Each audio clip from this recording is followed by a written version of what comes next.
Why is my chat box not working? I gotta fix my chat. Hey guys, a little different of an intro today. Here, let me restart the live chat because it's not working. I don't feel good.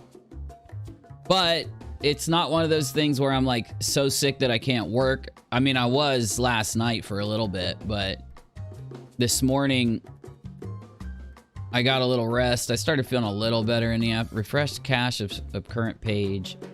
Go, hold up. Oh, damn, that looks good. I love that keyboard effect. I got my light working. Hey, okay, there we go. It worked, it worked. Hey, Lauren. Hey, Kirsten. Hey, Jennifer. Globus. Hi, Guy. Trio. Spurgy. Hey, guys. I think... Hey, Dad.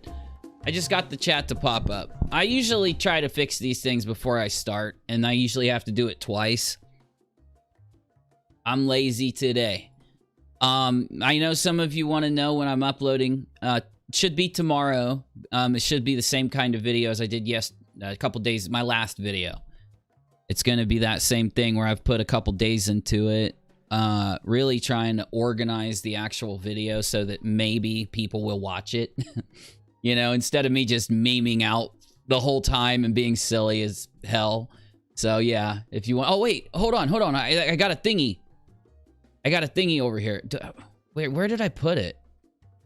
Okay, wait. Oh, it's right here. Bam! Oh gosh, it looks good. Okay, so now, because that used to be behind me. That used to be behind me, but since I'm not using the green screen, I think it looks good there. Okay. Trying to get my OBS set up, you know? Like, what I want to do is live stream throughout the day. Like Jimmy Snow or Kyle or what Emily Baker or Katie, you know how they do like a stream for like half hour, 45 minutes or something, and it's on like a specific topic. I think I might try to do a few of those. And if I can get them going good here, I'm going to do those on UNIRock too, because I want to do a live show on UNIRock too, and then this will be the, you know, chill stream type thing where I just make a brand new YouTube channel and stream and meme and act crazy over here. Not going to be that. I'm just telling you, man. You might not want to click in here and watch this show, because if you're watching on the replay, I don't want to waste your time. We're just going to be chilling. I'm probably going to pull some news because I've been out of the loop. I've been working on my own videos, and I've been trying to feel better. I know that you know what I got. I know what I got. Everybody knows what everybody has. Everybody has it.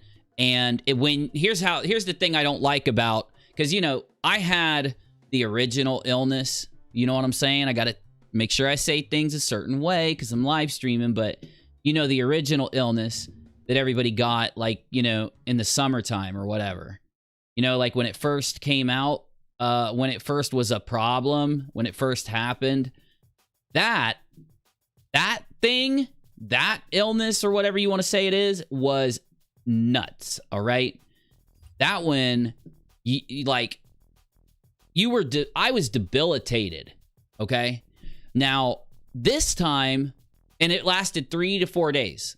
This time, I'm not completely debilitated. Like, I'll tell myself, oh, I feel better.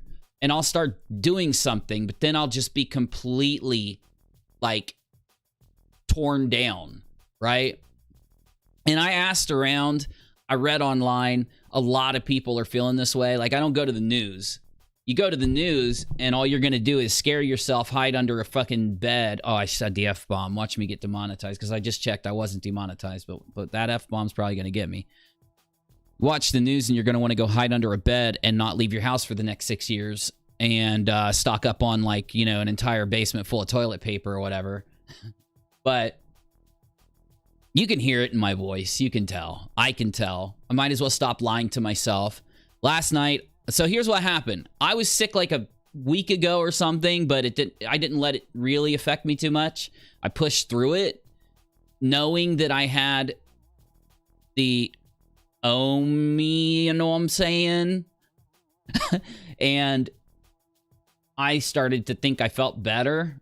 And then yesterday I started to feel bad, but I was like, oh, well, it's all good. And in the evening yesterday, like last night in the middle of the night, I was sick. Like I was sick.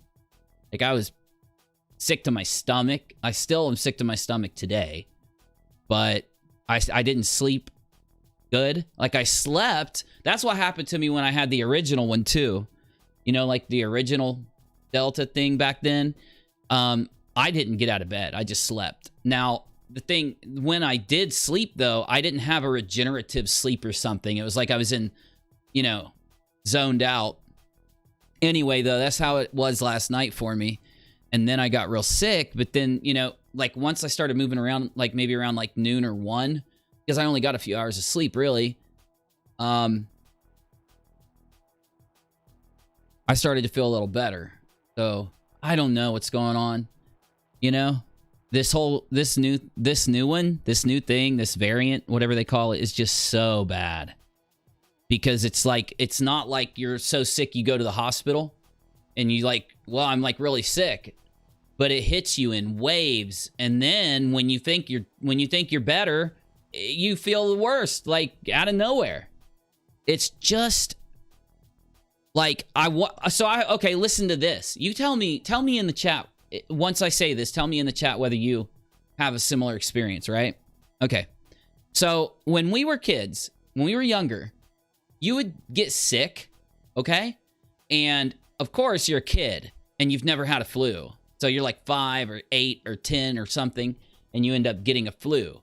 Or a family member, another kid in your family gets a flu. And it would be like you're so sick. So sick. You're just devastatingly sick. You know? You get me. And you would feel like just miserable. Like, you know, you thought the world was ending because you're a kid. And it kind of felt like it was because you feel so bad. As an adult, you know, it seems to me like I don't get the flu as much. Like more now, like a flu used to be something where you were like in bed and you could barely eat some chicken noodle soup and some Sprite, you know what I'm saying, for like 3 days, 5 days, whatever. But now, as an adult, I'll get like an upper respiratory infection all the time, like all through the winter time. And these things probably don't help either, but they keep me sane. Though, what I'm trying to say is now, I don't even feel as sick as I did when I had the flu when I was a kid. Now, I did when I had the, you know what I'm saying, the Delta.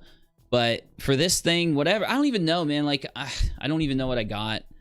I don't even, I'm too exhausted to even care, even though I shouldn't be exhausted, if that makes sense. Now, here's something crazy that happened to me yesterday.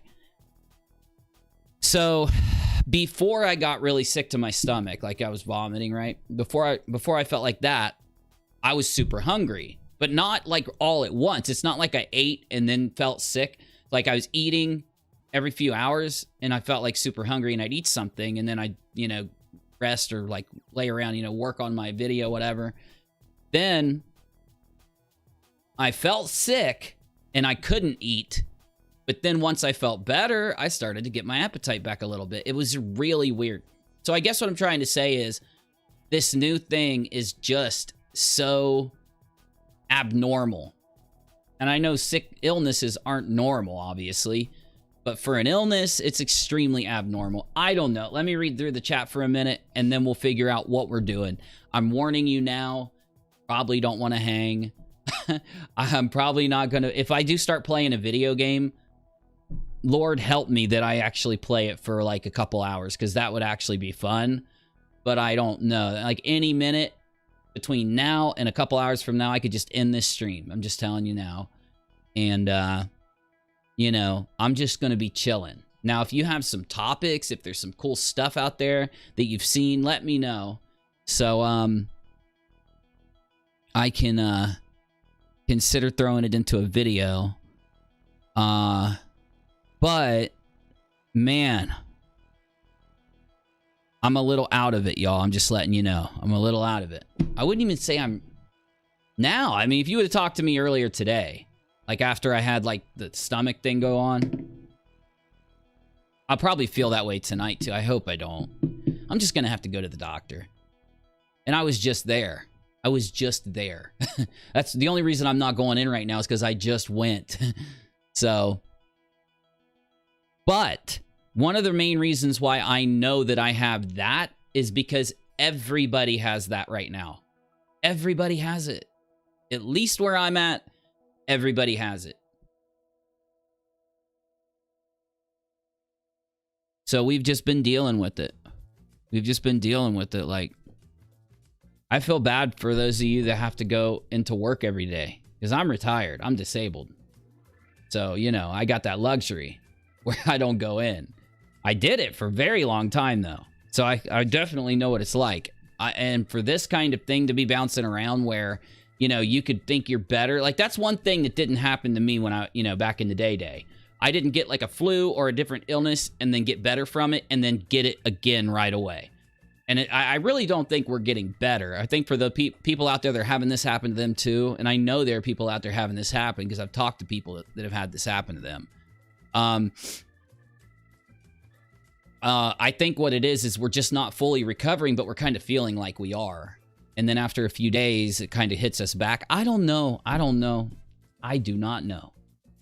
Thanks, Dad. You know, I don't even know what to say. Like, I don't feel like I normally feel when I'm sick, but I definitely don't feel good. And then I have these bouts of illness, so who knows? Who knows?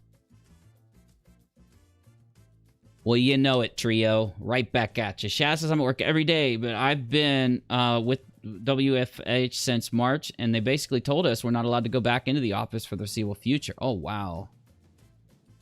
Hi, guy says, got no temp, though, so I'm not worried, but I'm watching it. Yeah. Like, I did have a temperature, and then it went away. I haven't tested it, like, today at all.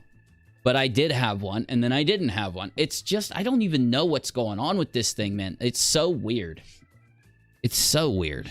It really seems like it is some kind of thing that humans have never had before, so we just don't know how to handle it. Look, I don't have a single observation. I'm just telling you what I feel like and what it's like around me. I'm not going to give you any meta commentary or observation on it because I don't want to upset YouTube.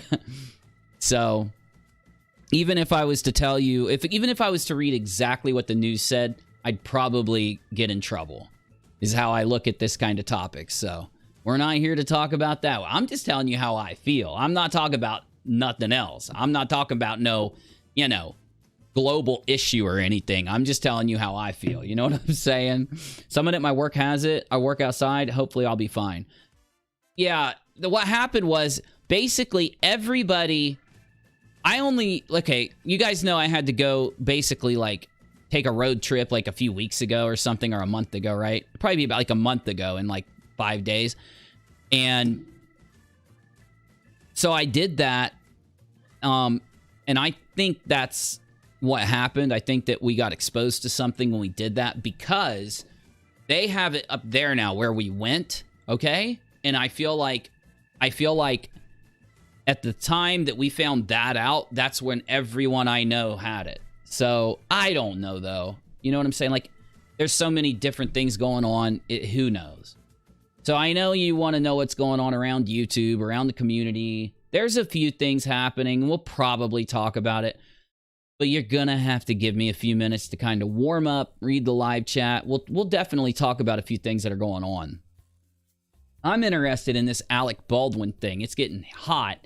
Now, we're not going to talk about it today, though, because the last time I streamed a few days ago, we talked about it. And, you know, there's not been another update since then, but I think I might upload something else on that just because I'm interested in it. But it's weird. And let me see what else was up real quick while I read the chat. Cheryl says, the only thing that helps my upper respiratory infection is breathing treatments. I know that I know those really help. I don't have to do breathing treatments, but I'll like go run like a hot shower and just breathe in while I'm like, you know, all the mist and stuff, and that basically helps me out. It probably does, Dead. It probably does. Yeah. It's just not fun. Whatever it is, Whether I have that, whether I have something else, whether I just have a flu, I don't know. I don't care. I just want it to be over. I just want it done.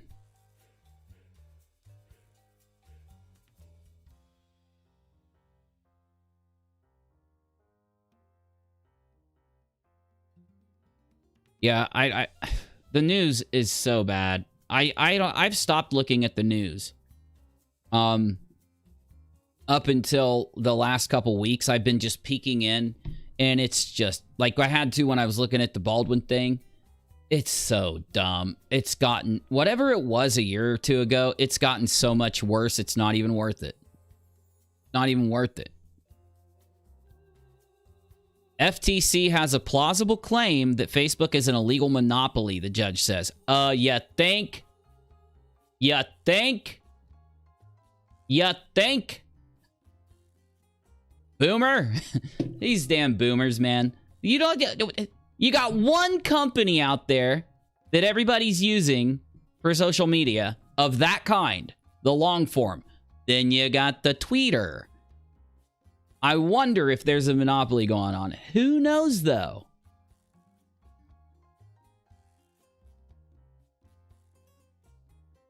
What? Oh. Let's see. Face ID under the display returns to being an iPhone 15 Pro rumor. Who? Oh my goodness. I hate the news. Megan Fox and Machine Gun Kelly are engaged. Maybe then we'll never hear about Megan Fox again. Great. What do you mean, Scream? They're making a new Scream movie? You know, Scream? Like, that had, like, the Dewey guy. Officer Dewey or whatever his name was. You know what I'm saying?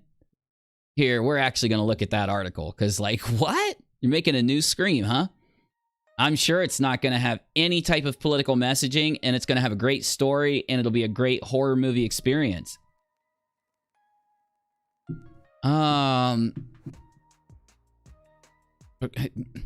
Earliest human remains in Eastern Africa date back to more than 230,000 years ago.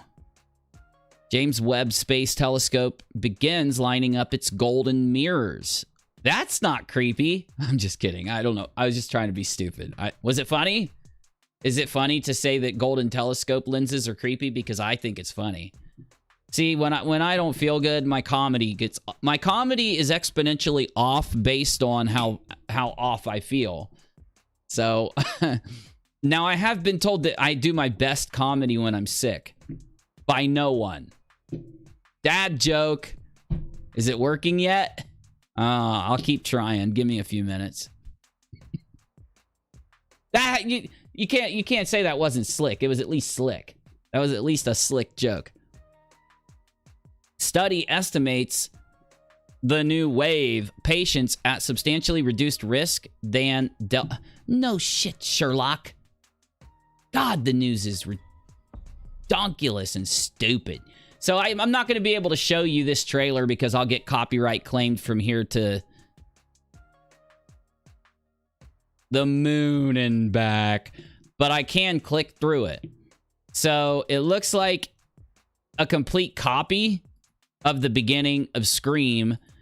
And they look like they've hired a girl that looks exactly like the other girl who played in Scream. Same facial features. Though she looks younger than the original Scream actress. So it looks like she opened the door and then screamed. So she's following the format of a Scream movie. But, oh, she's using her iPhone. No product placement.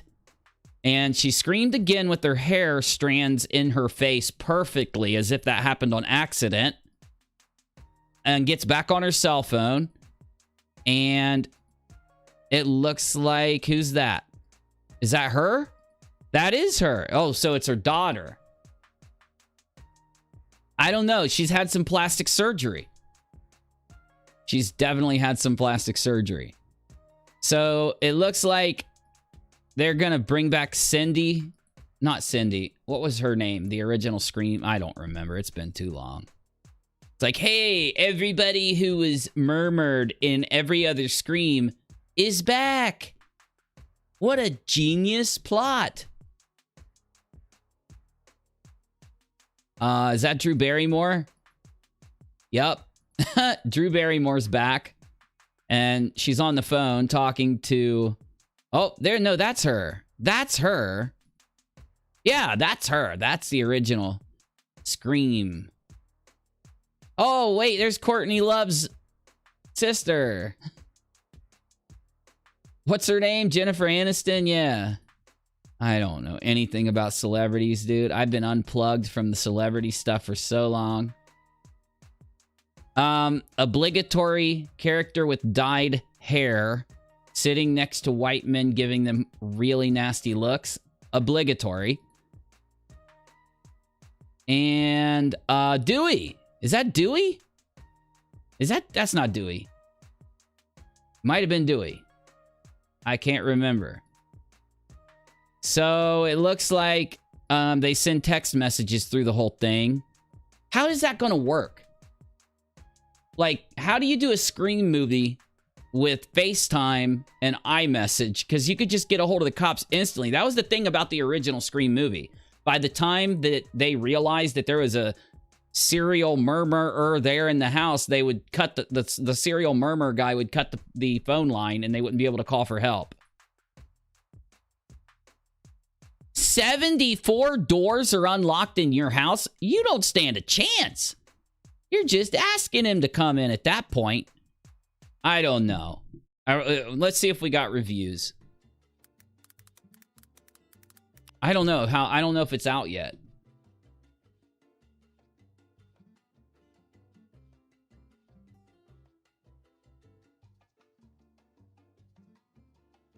What is Scream 2020 rated R? Scream, Rotten Tomatoes. Hour and 54 minutes. Oh, so they've got a tomato meter, but they don't have an audience score. Let's take a look. You may find yourself wondering how these capable, in some case trained individuals are unable to handle themselves against a clumsy bastard with a relatively small blade who drops like a WWE referee whenever anyone brushes against him. A worthy yet unmemorable entry in the iconic horror saga. Strong vision for what could be done to make a new entry in this series resonate for the fan base, as well as those looking for a better-than-average slasher flick. The intergenerational collaboration feels at times like handing down of a beauty pageant crown, and the film's greatest pleasures come when the two groups are working in collaboration. Oh my goodness. How are these not? I don't understand this rating system at Rotten Tomatoes. I never have. It's neither fan service nor anti-fan service, just as it's not quite a sequel and not quite a reboot. Whatever it is, it's not much of a movie. There we go. That's what I'm talking about. With its own words on legacies and trauma, a minor slasher miracle. The ghost-faced guy returns in a self-deprecating fan service buffet that's woefully shot on scares. Scream's 25th anniversary relaunch will have audiences laughing out loud as opposed to cowering in terror. It pretends that being grossly unoriginal and extremely repetitive is a somewhat purposeful, clever decision, but winds up only being grossly unoriginal and extremely repetitive, just like your review. Clever, heavily meta picture is fun, both mocking its own existence and trying to find enough twists to justify itself. Sounds exactly like Matrix.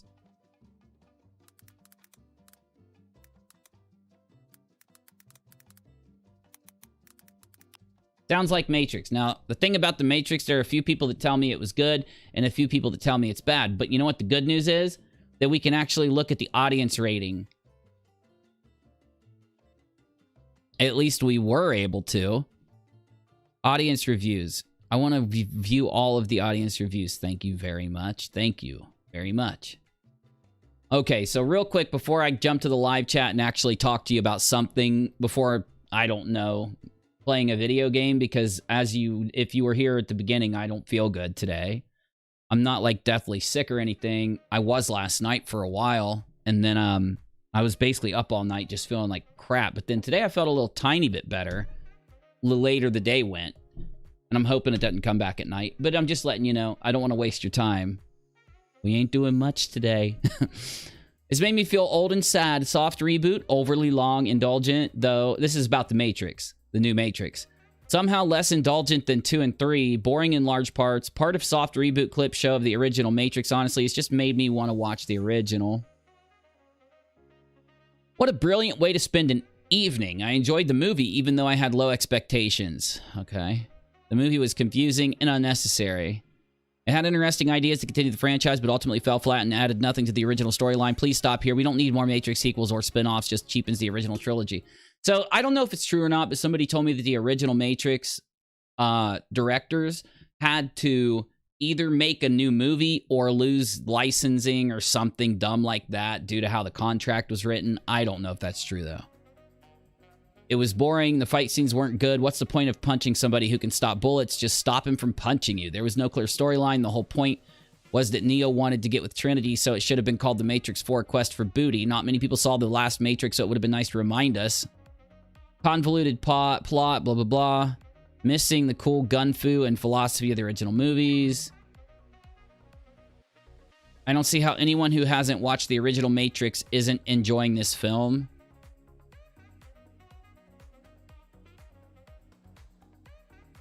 Lackluster, too much fighting, loses the point of the story. Okay. Anyway, of course, one point that I was going to make, and that's why I pulled up The Matrix, they really destroy movies when they do this, when they add a really dumb... Like, if you're not going to write a good story, so if, like, let's say that I wrote The Matrix, okay? And they came to me 20 years, 30 years later and said, hey, yo, we're gonna, you know, lose our license if you don't do another movie, yo. Then I would just do, like, The Matrix, the comedy or something. I would do something completely out of the realm of the actual storyline. You know what I'm saying? Like, The Matrix... Here's what happened in Nebraska during the whole thing. You know, I wouldn't ruin the whole story by, like, you know, the last thing I remember from the end of The Matrix pretty much had Neo, like, transmogrifying into the machines and so, like, how did he get out of it? You know what I'm saying? Like, I'm sure they tell us in the new Matrix, but, you know, and I'm probably even misremembering it. I don't even care. Like, the first Matrix was good. They didn't plan on a 2 or a 3. They never had it written. And when they came to them and said, hey, hook us up, we want to make it a trilogy because it did so good. It blew up. It's huge. We want to make billions. They sold out and they said, okay. They should have just said, no, it's a great movie. We're leaving it right here. If we tell a new story, it's going to be different. It's going to be something else. You know what I mean? I think that's the issue with reboots. Who did the really good Ghostbusters? It was Red Letter Media. Red Letter Media did an excellent Ghostbusters 2016 review. And then you know that this new Ghostbusters had come out, right? I was going to do a video on it and upload it here, but I got too busy making the other video I was making. But basically what happened with Ghostbusters was they ended up making another Ghostbusters. So it was Ghostbusters Afterlife or something, and the fans really liked it. And if you don't know, in 2016, there was a horrible Ghostbusters movie that basically had, like, Melissa McCarthy. No, they didn't even have a script. They were ad-libbing almost the entire thing. And long story short, everybody hated that movie. Red Letter Media does such a good breakdown of Ghostbusters 2016. Well, they decided they were going to make a box set of Ghostbusters. And they were going to put Ghostbusters 1, Ghostbusters 2, and then Ghostbusters Afterlife. Well, wouldn't you know, the director and the writer, Paul Feig, from Ghostbusters 2016, goes to Twitter and has a meltdown. And he's like, hey, Sony, I know that this was an accident not putting our Ghostbusters into the box set, so they actually added it as a digital download, Ghostbusters 2016. So, you know, because it's a physical series, a physical release. And they were like, well, just throw that in there just to shut Paul Feig up. So, like, it didn't cost them anything. Nothing to add it into the box set. They didn't even put it on a disc. And it's really bad. It is really bad. I'm sorry. If it was even slightly good, I'm not the type of person who gets into hype or something or against something.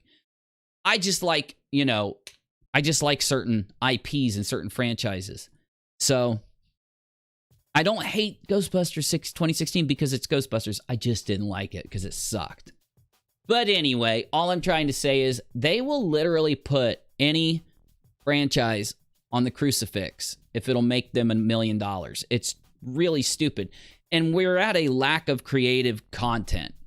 It's just a lack of creativity all around. Like, when's the last time you heard like the most fire band come out, like a brand new fire band sweeping the nation that wasn't like an government created industry BTS super pop or Katy Perry? When's the last time a movie came out that was really, really, really good, or a series? Now, I could name a couple, but they're not like it used to be. And when's the last comedian that's come out, other than Dave Chappelle, that's really done some fire stuff that is recognized everywhere? Because what it is, and I don't care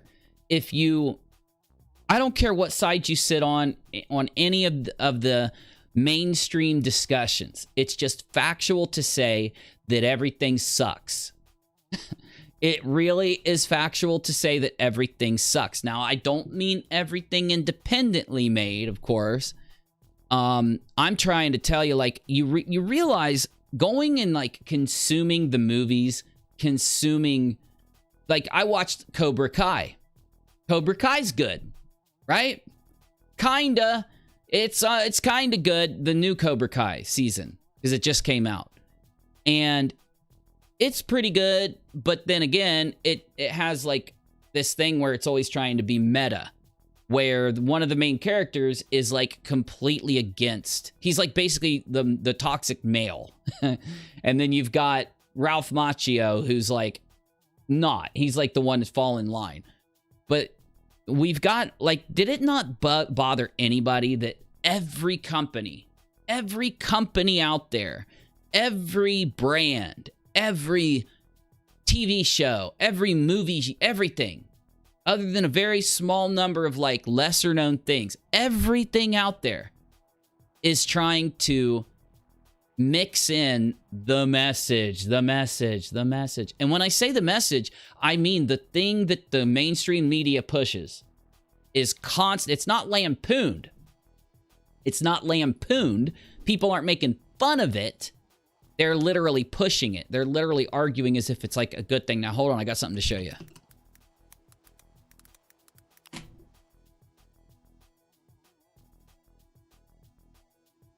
This brings me to this topic.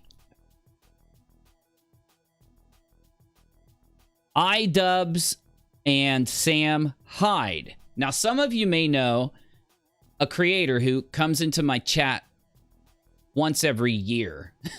And his name is Porcelain. Maybe it's once every 2 years. I don't know. And Porcelain is really, really good. Okay? Porcelain makes these badass documentaries. Porcelain did a documentary on Sam Hyde. And if you don't know who Sam Hyde is, he's a guy that was from like the early internet, had a YouTube or had a brand called $1 Million Extreme. Basically, if you watched H3H3 and Idubbbz and everybody back in oh, look at that. My chat is still jacked up. Look at it. Let me try to fix it.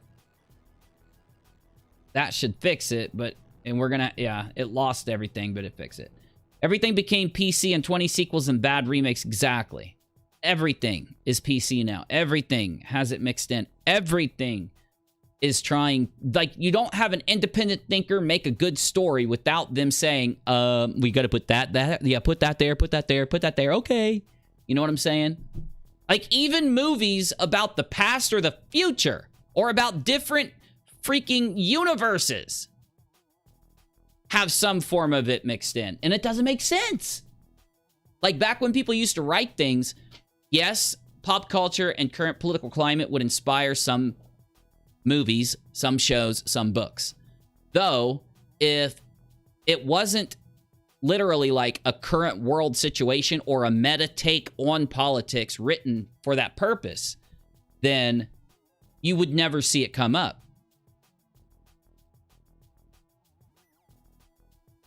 Literally, it would just be a creative endeavor. And that's different now. But back to what I was talking about, though. Sam Hyde. Now, you guys know when Idubbbz did his... When Idubbbz did his documentary on Airsoft Fatty, I covered it. You guys know that Fatty knows who I am. I know who Fatty is. And we've interacted a little bit. And his manager struck one of my videos. And just a big thing, right? From back when all that stuff happened with Idubbbz.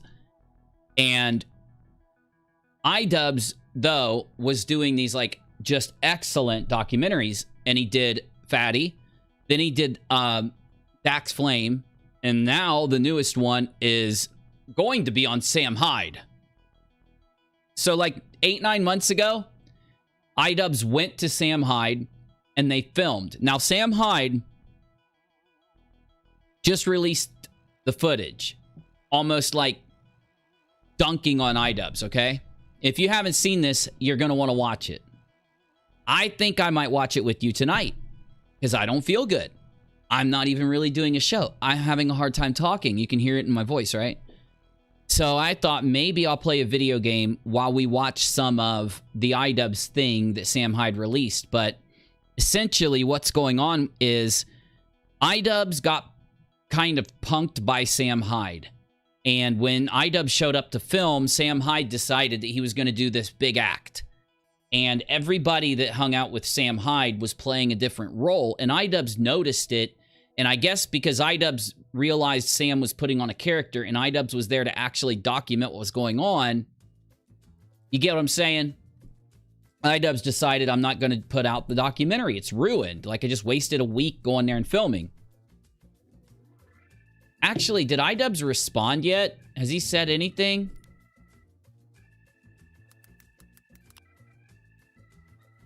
No.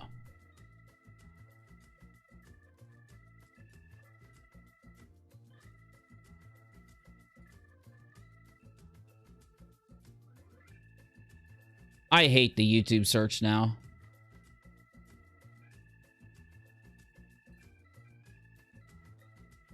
I am not searching for all this garbage you're showing me. What does this have to do with Idubbbz? He's not even in this video. Oh, this is a For Me section? Why is this here? I'm doing a search. Why is that there? I'm doing a search. It makes no sense.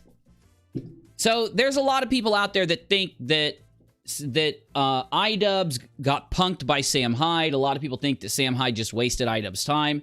Well, Porcelain, remember, you think I'm just running my mouth. I don't know what I'm talking about. Yes, I do.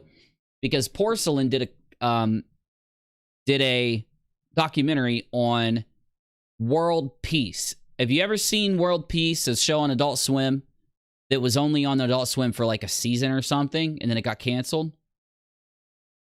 So $1 Million Extreme got hired by Adult Swim, Sam Hyde, to make a TV show.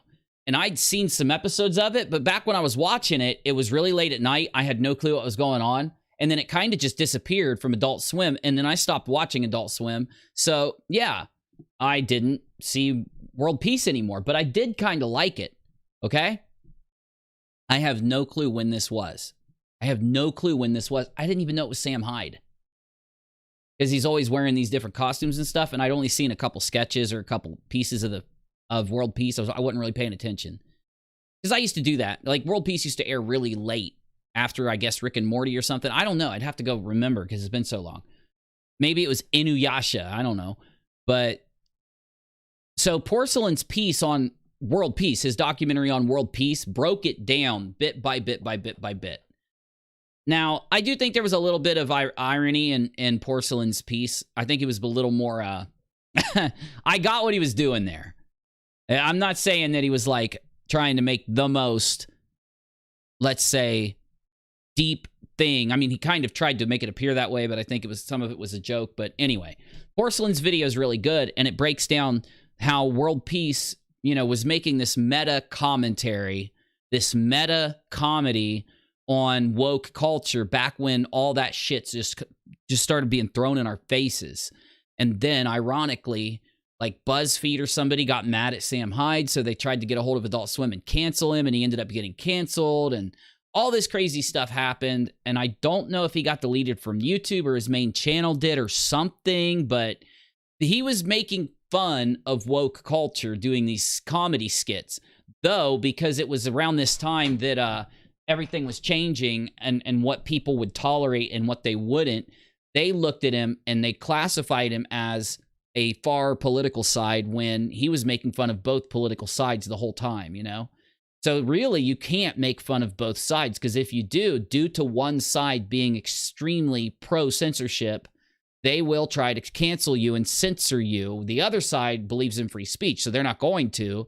So it's just inevitable that if you make fun of both sides, you're going to get canceled. Or if you're on the opposite side of the cancel culture pro side, you're going to get canceled. And Sam Hyde fell into that kind of claptrap way back when there was no one to stand up and say, don't do this to Sam Hyde. These are jokes. You guys are morons for canceling Sam.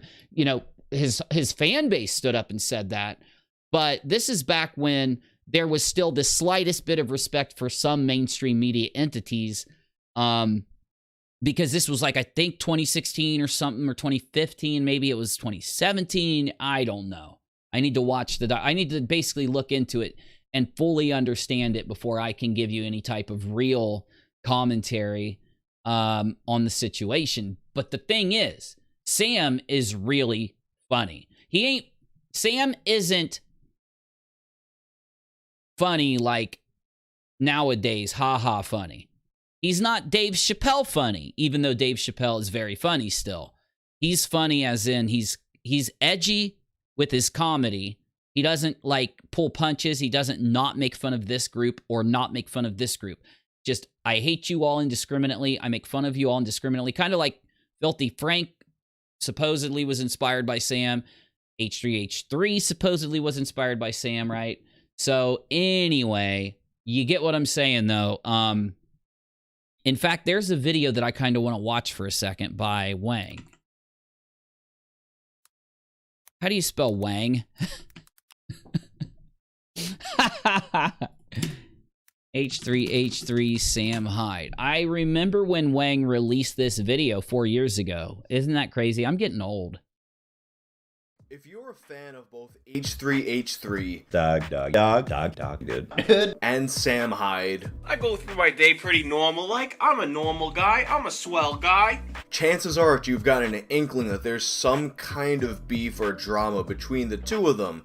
Yet, if you do a search on YouTube, it's kind of hard to see exactly what people are talking about. And now, a lot of this drama is old drama, so the intention... I need to watch this.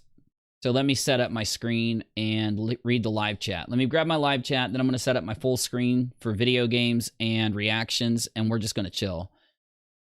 Wang cares. Great motto. Wang's awesome. Wang follows me on Twitter. Isn't that cool? Me and Wang, when I started my main channel, Wang and I both had around the same amount of subscribers at the same time. It was really cool. We were growing at the same time. When I left my channel, I think he was about the same size I was, and then he blew up like 6 months later, deservedly. He's one of the best creators out there. I never give him enough credit or shout-outs. I really need to start, just like Porcelain. Porcelain does these documentaries that are just, you know, out of this world with the detail and with, you know, how good he is. Wang does, you know, internet history commentary like I used to do. He just doesn't. I used to cover more of the, I'd say, out there stories from an internet commentary or internet history perspective or commentary perspective. And that's why my shit got hit so hard by the, you know, demonetization. But Wang and several other people managed to skirt through. So, you know, luckily I watched a lot of Wang and other people, and I started to notice when the change happened, that's kind of how I was inspired to do the change myself and to move away. When I realized YouTube was going to start demonetizing, I said, whatever they're demonetizing. Well, at first I said, hey, I don't care. I'll upload demonetized videos because we thought it was just going to be money. But when we realized it was going to restrict us in the algorithm, we were like, okay, screw that. We're not touching demonetized stuff. And then YouTube came in and said, if you have too much demonetized stuff, you're going to get in trouble. So yeah, history's made. But Wang is really good. If you're not subscribed to him, I think a lot of you would enjoy his content, and I think you should give him a shot. And I mean that. Really think you'd like it. And I would entertain you. And, you know, it would be something you could actually watch on, you know, Wang is someone that you can watch like a shit ton of his videos. You know what I'm saying? And that way you will have, if you've never watched him, you won't be bored. You know what I'm saying? He's a cure of boredom. He can cure your boredom if you are bored. So there's not that many creators out there anymore. So you're welcome if you just realized, if you never knew who Wang was, you're welcome because I just hooked you up. But okay, let's see here. I got to get my screen set up, and I want to play a video game. I don't know what video game to play though. What video game do I play? Okay, let's look at the chat before I play a video game. Now, also, you guys know I don't like to play Tarkov when I'm reacting or watching videos, but if you want me to play Tarkov, we can later. Let's see, what kind of video game? Okay, so I've got a really boring video game called Dwarf Fortress that I don't think is boring, but you all will probably think it's boring as AF if I try to play Dwarf Fortress. Also, let me just take a look at what games I've got on the list here. Oh, let's see. So I could play Hades, or I could play Halo. Hades would be a lot easier to play than Halo. Project Zomboid. RimWorld. Project Zomboid. Terraria. I've been wanting to beat Terraria with you guys, or Minecraft, but you know, I don't know if I want to get into all that right now. I never finished Doom Eternal, did I? Let's see here. Yeah.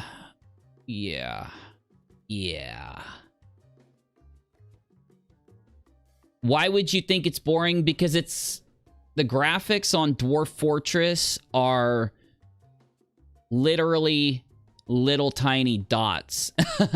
It's like keyboard characters is the graphics in Dwarf Fortress.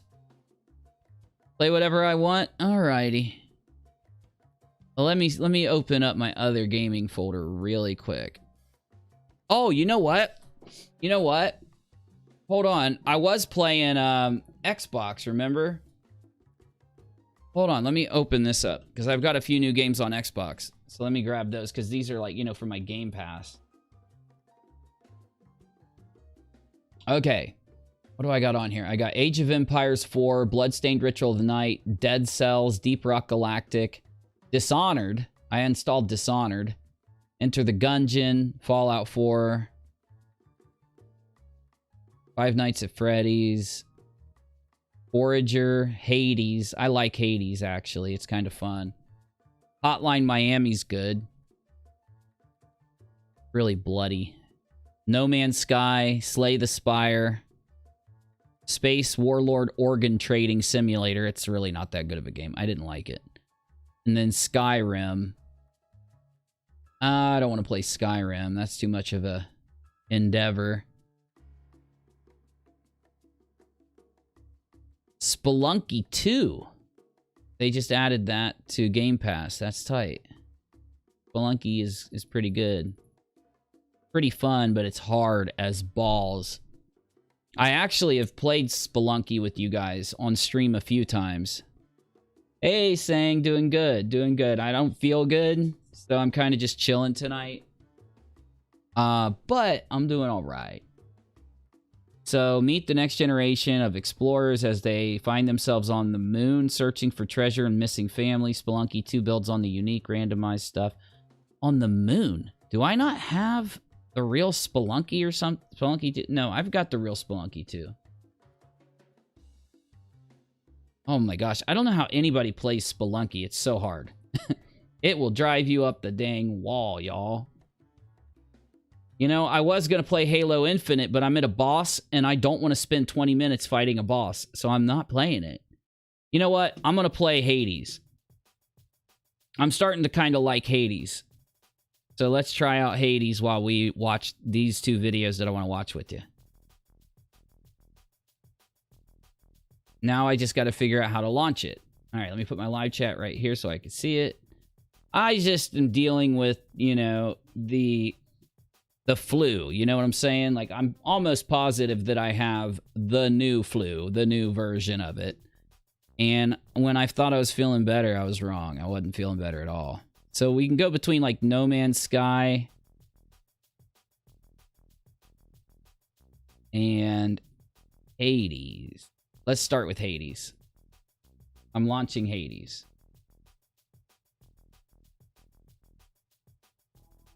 Oh, good. I've already got it set up so that we can watch the video while playing Hades. So that's tight. Okay, so let's go ahead and get this going here. Oh, let me log in real quick. The intention of this video isn't to attack anybody's reputation. It's not to dig something out that both sides really don't seem to be interested in continuing, but rather it's just that if you're a confused fan like I am, I feel like it would be nice to have all the information in one convenient spot so we know what the fuck is actually going on between Sam Hyde and Ethan Klein. What really piqued my interest in this beef was that in a recent episode of the H3H3 podcast, a listener asked Ethan what his thoughts on having Sam Hyde as a guest would be. Hello, Ethan Yo, longtime supporter. I've been watching your videos since 2014, and I've seen every podcast. I think you should have Sam Hyde on the podcast. He's hilarious, and I think you guys will work well together. Who? Sam Hyde. Oh. I'll check it out, dude. Thank you. I'm actually a fan of him. I think he's a really funny guy, but I'm not sure that... I don't even think he's in LA anymore, but he's a funny guy. Just like... He's a funny guy. So you watch this clip, and you notice that Ethan and Healer, they're both very visibly, physically uncomfortable. Even at first it seems like they try to act like they don't know who Sam Hyde is until Ethan's like, yeah, Sam Hyde, he's a funny guy. He's a funny guy. He's a funny guy. It's almost like he's trying to find a diplomatic way to address Sam Hyde, who he is legitimately a fan of, but clearly has some kind of tension with.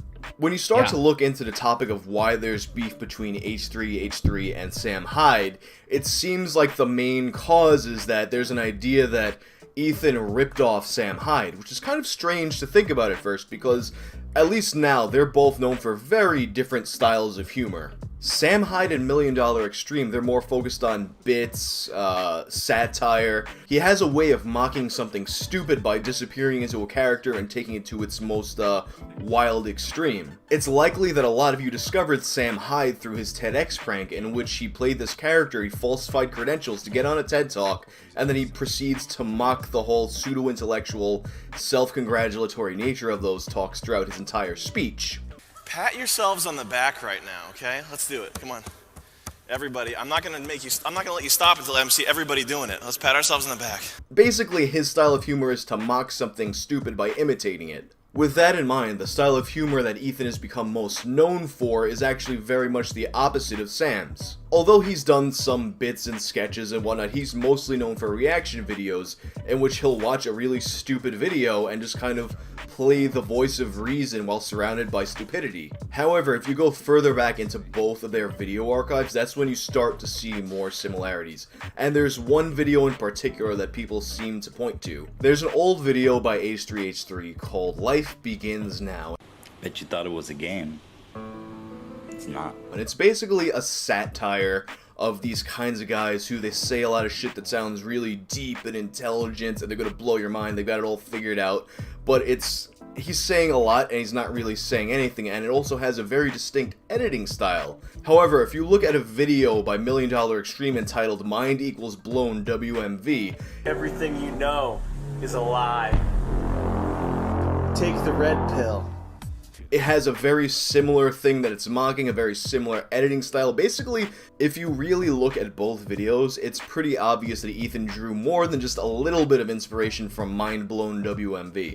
Although this video is where most of the discussions about H3H3 potentially ripping off $1 Million Extremes seem to end, there are a few other videos that I've seen people point out as possible sources of inspiration for H3H3 material. Now, although Sam Hyde and $1 Million Extreme, they're never really known for reaction videos, they do have a few reaction videos under their belt, and in particular, there's one entitled Image 0612. Guys, go get some popcorn because we're going deep here. That people say inspired H3H3. I've seen people actually say that Ethan cited this video specifically as an inspiration, but I can't really find the citation for that. If anybody can show me where he said that in the comments, actually, I would be greatly appreciative. Although reaction videos are pretty common, there is one stylistic choice that I think is strikingly similar between this and what H3H3 does, and it's the shot of the video, then back to me, then back to the video, then back to me, as opposed to just cutting away from one thing to the other, as a lot of reaction channels do. However, with reaction videos being as prevalent as they are, I think it's kind of hard to look at this and say, yeah, this is evidence, more evidence that H3H3 ripped off $1 Million Extreme. But being a fan of Sam Hyde, it's quite possible Ethan looked at something like this and said, hey, maybe I should try that. One final point of comparison that I see occasionally pop up between Sam Hyde and H3H3 is that they have a lot of the same mannerisms. Once again, knowing how their styles of comedy have diverged over the years, this is another point that people might say, like, wait, what are you even talking about? How are they similar? But there's one video in particular that I was shown that makes me think, oh yeah, maybe I can kind of see that a little bit. You can kind of see in this one, Sam's got a bit of a chub and tuck going on, he's doing some gestures you could easily see Ethan doing, but, you know, that's kind of, it's a very subjective thing, like whether or not this is something that Ethan copied or it's just natural to the kind of character he's playing. I don't know, but there it is. And now, although I'm coming into this drama as a fan of both creators, I feel like this is a topic that Sam Hyde and $1 Million Extremes fans are more familiar with than H3's fans, because Ethan has very rarely commented on it. But there is one Reddit thread in particular where the drama between the two sides seems to come to a head. It begins with a thread on $1 Million Extremes subreddit, which asks, so, do you guys like or dislike H3H3 Productions? Why is there beef between Ethan and Sam? Serious. And then Sam responds from his account. He's a hack. He's made several tribute videos, a few of which are deleted. They used to not have any sort of mention or attribution until I called him out on it, so yes, he was trying to pretend like he came up with that shit on his own. Sam's response is cross-posted to the H3H3 subreddit, in which Ethan personally responds. Jesus, Sam keeps talking shit, so I guess I better deal with this. I was trying to be neutral, but he is so obviously butthurt, so I'll give my 2 cents. I made one video inspired by him like 2 to 3 years ago, before we had any following at all. I never expected anyone to watch it, but once it received more views than his original, I started to hear he was talking shit on me, so I attributed it to him. That was actually pretty upsetting, since I looked up to the guy and I recommended so many people to watch his channel, privately and publicly. And then he goes on to show both videos so people know what's being spoken about. It became quite clear that Sam is a toxic asshole. We played one round of Dota a while ago. He said, "You're the dude who ripped off my video." I said, "Yeah man, sorry, we made that so long ago, I didn't expect it to become anything." He went on to say it was all good and tell me I'm a good editor and asked if I would like to edit some MDE videos. He buddied up to me, and we even talked on Facebook, and I hadn't spoken to him since then. Next thing I know, he's talking shit about us on stream, Reddit, and pretty much anyone who will listen to him. The thing I find so ironic about this whole thing is that Sam constantly whines about us ripping him off when his style is completely derivative of Tim and Eric. Furthermore, the video doesn't even represent our channel, it isn't why we're popular, it's not even featured in any way, it's an old and shitty video no one cares about. I've heard other people say that Sam is a toxic asshole, and I have absolutely no desire to work or interact with the dude at all. Dude has some serious issues to sort out, he seems obsessed with our channel, don't know what else to say, peace and God bless. To which Sam responds, "My duty, I have written precisely one comment on my own subreddit, I'm not a toxic asshole, come on." Ethan's response, "I'm sure it's being blown out of proportion by your fans, but they seem to be particularly rabid and hateful. I've seen several comments of yours plus the stream." Now, here's the clip from the stream that he's talking about. Yeah, H3 Productions steals my videos. They don't think it's a faggot, man. That kid needs to die. And he's really fucking annoying too. I talk to him on Steam. It's just like he's a fucking dick sucker. No hate for me though, I think you're funny and talented and I've always wished you the best. Good luck on Adult Swim. I think it's your fans who are busting my nuggets, dude. My fans follow a code of conduct that prevents them from being rude elsewhere online. Okay, no hate from me either though, take it easy. And since that interaction, Sam has posted on his own subreddit saying that he doesn't want his fans pushing this drama, going and talking shit on H3H3, basically starting shit in his name. And if you recall that clip of the H3H3 podcast that I showed at the beginning of this video, Sam actually responded to that saying that he would like to appear on the podcast. I would go on if I was in LA and they asked. I don't hate Ethan or anything, honestly he's pretty chilled for a YouTuber. So there you go, maybe one day we'll see Sam on the H3H3 podcast. I don't know how fucking uncomfortable that would be for like an hour or two, but you know, one of my favorite episodes of any podcast ever was Sam's appearance on the Needle Drop podcast, so we'll see. And it's pretty clear that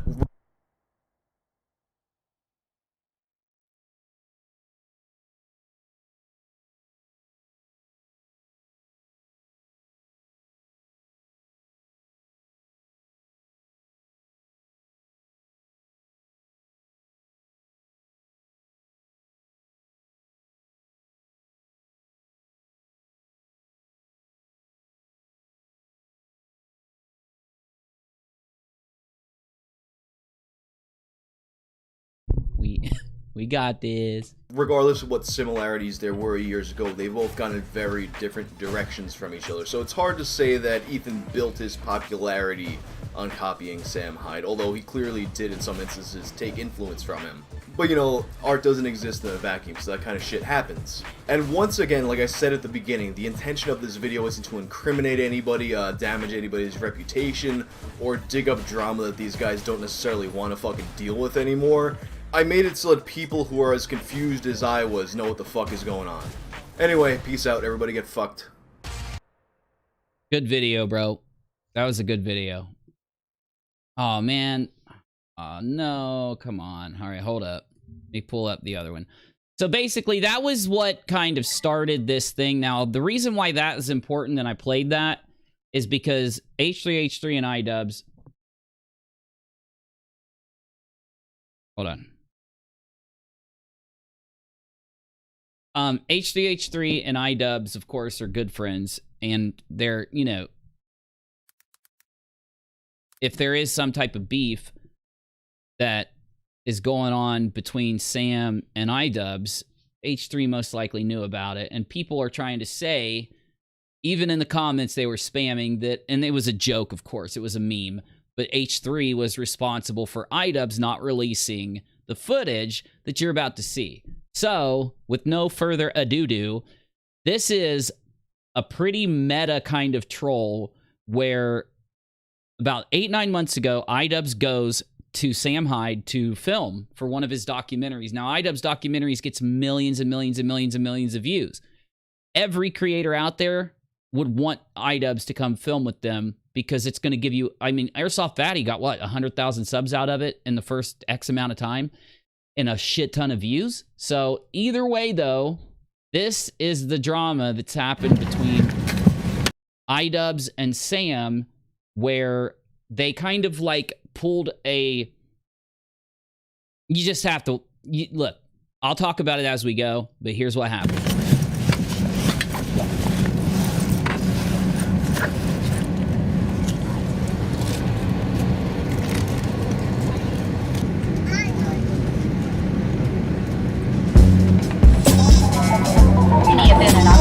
Jobs from the overhead compartment, remove any face covering before placing the oxygen mask over your nose and mouth. As part of our clean commitment, everyone must wear a face mask over your nose and mouth and secured under your chin and neck during the flight. You may briefly lift or lower the face mask while eating or drinking. Please keep your mask on if you want to sleep somewhere they don't have to take it. Oh, it's just like the SIP. It's just like the SIP. Same thing? Yeah, same thing.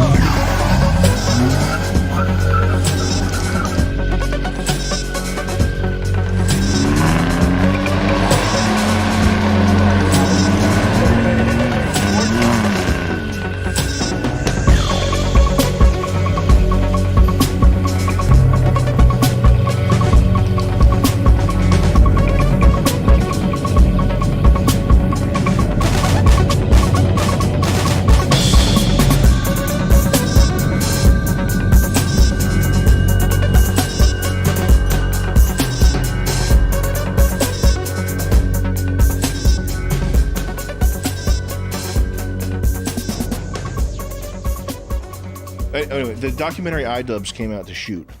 Yeah. Because we want to release our footage from that. Yeah. Because the footage, I don't think the footage is going to be released.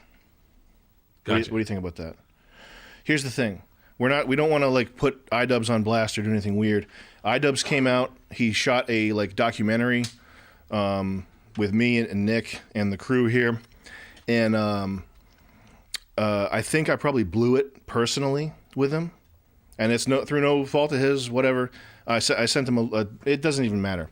I think I probably kind of like overwhelmed him. He was on Twitter. He was on Twitter trying to line up fights with people. Mm-hmm. And I was like, yo, can you get me in there? Let me get a fight with Fantano. And I think I bothered him too much. Something like that. I wasn't like an asshole or anything, but I think I probably just texted him too many times. Anyway, the document, it hasn't come out. It's like almost a year. When was that? 6 months ago? 8 months ago? Say 8-9 months ago. 8 or 9 months ago, we shot that footage, and it's clear that it's not coming out. And the problem is that we shot a ton of funny stuff. And we took like 2 weeks of our time and shot a bunch of shit that's like really awesome. And we spent like we rented all that shit. We rented a T-Rex. Spent fucking $15,000 on things. So we got to release our footage. Yeah. So that's what we're gonna do. Here's what happened. Jet's cutting it up, and it's not to like. This is what happened. It's not to make Idubbbz look stupid or anything, or like do anything like, oh, burn. We took your documentary footage and released it first, dude. No, it's just like we spent $15,000 on this. Yeah. We took 9 months to make or it's been 9 months, and there's no communication, and we did we spent 2 weeks of time. That's what I'm more worried about. So. We're just going to cut together our footage in like the funniest way. We're not going to try to make anyone look bad. We're going to take whatever's funny moments, make it cool, make a cool cut out of it. So I think that's. I would do that. I think that's fair. I spent $15,000 on something. Is that fair? We put a lot of labor into it, so it was his documentary, but by the end of it, it was like our documentary. Like we all. And to be honest, I think like we went to Joey. Can you open up the Idubbbz gaslighting document? we came up with a lot of funny ideas to like pull tricks and like. Isn't that like the worst name of a document you could ever put out? The Idubbbz gaslighting document. I hired this crackhead girl to pretend to be my girlfriend. Oh, this and she is said hilarious. That she told Idubbbz that I like abused her and all this stuff. And we did all these funny like prank things, but it wasn't to make him look like an asshole. It was to like make his project funnier. Like we wanted to make. Here it comes. The thing is, now we get. I like Idubbbz. I think he's funny, and I wanted to. I know he was getting like some static or whatever with people online. I wanted to make a video with Idubbbz where it was like, "Oh my god, this is fucking crazy mayhem. This is funny." Yeah, well, you did. So we have the Idubbbz gaslighting video document here. This was our prep document. Can you scroll down? Before anything was filmed, this was like the day one prep. And part of what went wrong was I think Idubbbz was kind of trying to punk me a little bit. Yeah. And like make me look like a guy that had like fallen off, which I have. Like I've fallen off, like undoubtedly. But I think he kind of wanted to like. Sam, everybody's fallen off. YouTube isn't fair anymore. Who cares? He wanted to come out here and see something depressing. And YouTube is a demonetized shit show now. We're all just memeing. That's all we do now. Up making this kind of like funny thing. Stuff to buy. Lots of alcohol, a bunch of Pokemon cards. Try to tell them what Pokemon is as if it's some new thing like crypto. Buy parakeets from Petco. Fill fridge with unbagged meat. Spend $10K on scratch tickets. A bunch of dead wasps. Quarter pound of weed on the table. All right, scroll down. So we wanted to say part of it was like he was going to come out and see like where was I in my career after having like fallen off or whatever, and I wanted to be like, well, we're just rapping, we're just like spitting, we're like laying down tracks now and rapping all day. And Joey was It is funny though, right? It was like doing all this shit like yo, check it out. This is kind of like a Drake beat. Like making him listen to beats and shit. Record a lot of bad rap music. Stage fright where Sam re-records breaths. Insists the auto-tune's in the wrong key. Super quiet ad-libs. Like A song with the hook, swag like Idubbbz. Stage fight over who gets to use the alias Cream Boy. Keep fucking up takes and blame someone else. Oh man.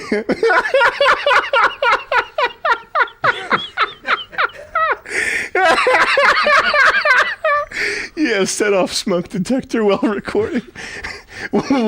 One song entirely stolen U2 Sunday Bloody Sunday lyrics. We had Wecking. You know who Wecking Ball is? Yeah. We had him come out and pretend to be security, and he would stand in front of the door, and you'd have to get his authorization to go out. He didn't pick up on it? Who, Wecking Ball? No. Idubbbz? No. He picked up kind of like pretty quick. He knew something was weird. Yeah. He knew who Weck was. Give up the act at all. Have Weck ask Idubbbz in private if he can help him with rent. Man, I wish I took him out in the Trans Am. Oh no! And I went all out. It was crazy. It was awesome. That car's a fucking hell ride. Hellhole. So let's check out. Can we check out the footage? Should we look at the footage? Let's scroll down the rest of this list here and just briefly have it on screen. During sparring, chanting "Ooga Chaka." Sparring, being Ooga Chaka, Ooga Chaka, Ooga Chaka. Be insecure about how good we are. Yeah, Keep doing wrestling shit, but say it's boxing. Yo, bro, I'm boxing you right now. In-car boxing for self-defense situations. Start sparring while out to dinner. That's so fucking funny. Oh, and then the fake girlfriend. The fake girlfriend, she shaved her head for this. She looked fucking totally wrecked. And she was like going in Idubbbz's pockets, like looking around in his pockets, trying to feel around and shit. No. The first few funny. minutes of them meeting, she walks up behind him and puts her hands like this in his back pockets. And he's already uncomfortable like that. She smashed it. She was so fucking good, man. No fucking way. Best Who was that? cast member. Just this girl. Actress Like an actress type chick. Who was like down way. for everything, like shaved her fucking head. I paid her to shave her head, and she was like totally believable. She was like acting drugged out and like it was fucking nuts. Awesome. Tries to have a 3 or 4-way. Keeps saying she loves fucking on coke. We can send her to the gas station to buy blunt wraps. Alone. Yeah. I thought of a lot of stuff about that other girl, like sending her to the gas station to like buy shit. Like get me a give me a soda. Yeah. Go down the street a half a mile. Y'all left. You stay here and lock up. Oh yeah, leaving her alone to lock up after us when we leave. And let's scroll down. What else we got here? Office. Put fake shit on the bathroom floor. Joey brandishing gun just in case I have to hot someone. Keep telling Idubbbz about altcoins he should buy. Like we did this thing where we were like crypto trading. Like.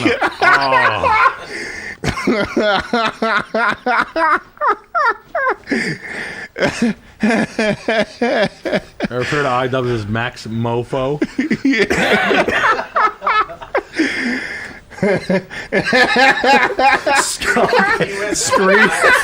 Screen with USD live chart, just USD. Like a ticker. Yeah. It's just $1. It's always been $1. Flip the breaker and pretend the power is out. Sam insists we keep working and gets really mad. Work on pen and paper. Okay, anything else? Buy fake Beeple NFTs. Jet was in the corner on the Xbox the whole time. Yeah, I know, that's fine. Scroll down, what else we got? I would have done that too. I would have taken that job. It is slowly Xbox all revealed day. Sam is an adult baby and eats applesauce and baby food in private. Pacifier. Sam temper tantrum. I wanted to go karting. We didn't go karting. We rented the Slingshot though. You remember? Yeah. Oh my God, lockdown night. Fuck, man, we have so many funny ideas. Okay, let's check out the footage, Joey. Let's load that up. Joey has his gun and loads it. Joey stands at the door with a real Molotov cocktail. Yeah, that's my $1 million. I need this. You gotta get it. I'm autistic for free. Chris. Ian, Sure. So, Jeff. Yeah. Y'all been working on like different stuff? Yeah.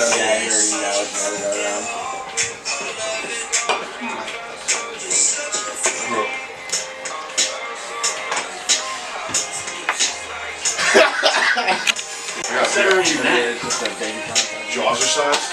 Jaws size? Yeah. Is that like viewing? It was part of the viewing triad. If you want to get Chad-like facial features, you have to do this. Yeah. You want one? Jesus. Yeah, I don't want Here. There you go. That's clean, by the way. That's not a joke. That hasn't got anywhere weird. Yeah, at some point I opened I think some sort of loot crate that had some sort of tactile. One of your many loot crates. Yeah. So yeah, this is the we call it the master station. Yeah. But this is where we get it done. Yeah. Yeah. You guys, this is more of a Is this show bigger for than your us. place? Though. Yes. I don't have anything like this. I'm just out of my house. Okay, cool. Yeah. Mortgage and all that. I found that. That's very cool. We have a better setup than Idubbbz does. Yeah. That's crazy.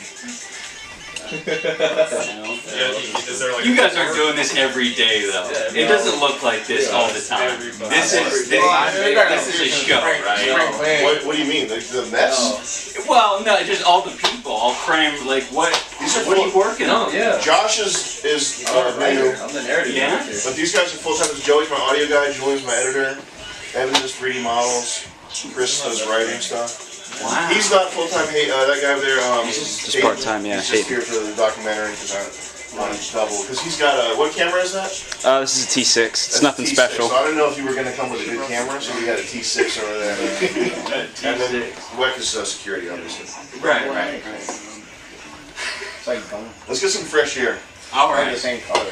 I have to get I'll explain more outside. I want to keep it on the down low. I want to be kind of surprised when it goes down. Yeah. So wait till after. Yeah, you guys can like spam shit. Yeah. Okay, fair enough. Yeah, I wasn't accusing you or anything. I'm actually live streaming right now. No, you're great. Hey. Smeared on Vice on the other end. A little bit of natty, a little bit of smear off. Anemic? Yeah, a little bit. We look alike though. Kind of weird. Okay, I think I get what you were saying. No comment. Joey's been working on this like Roddy Rich type thing. Oh, word? Why is the head so You got it playing through speakers? I got a large cranium. Here. It's part of my genes. Maybe you just have like a really large skull. I don't know. Have you like weighed your head? I have not weighed my head, no. You like... well, I haven't like weighed my head without the fluid in it. This is funny. That was pretty funny. I like your shoes. Thanks. Like mostly It traditional. looks like shit! I'm not a tattoo connoisseur, so I wouldn't know. I'm gonna check all the entrances. Alright, do that. Let me know if we're clear to use this door at some point today. It's locked now, but I'll let you know. Alright.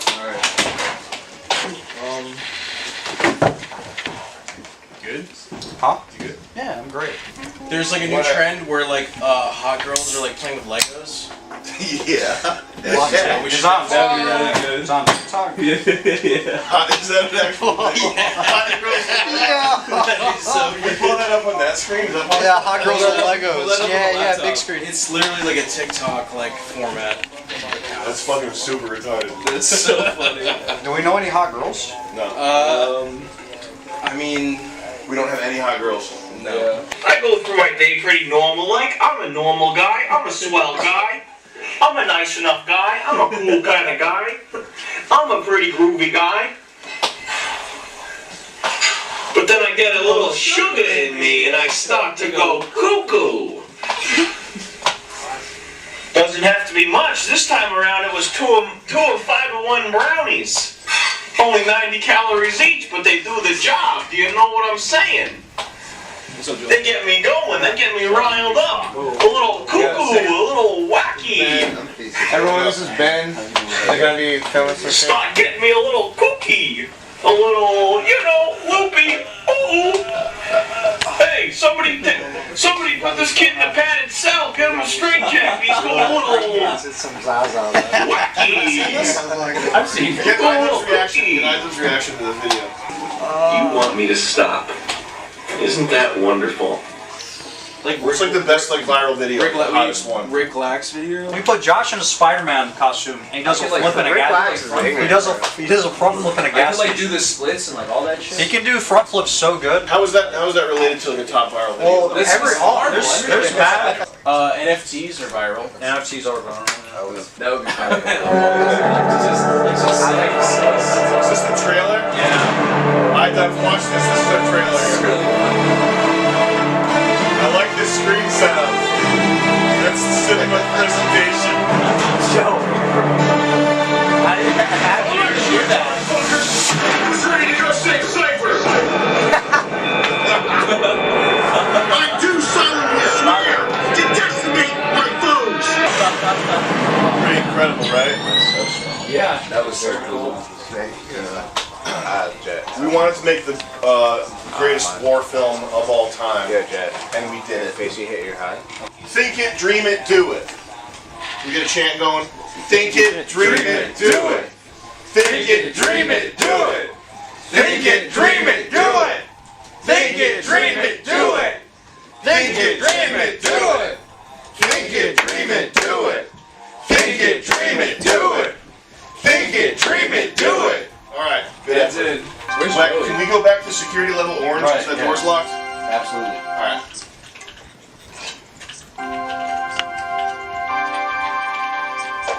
What? You're racist? You were talking about how you hate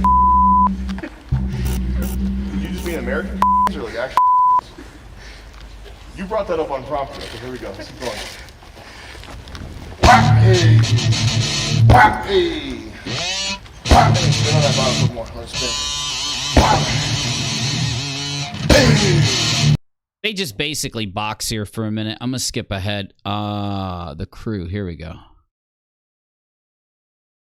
It's not really a lot right there. Anyway. Here we go. I drink breast milk and I eat raw meat.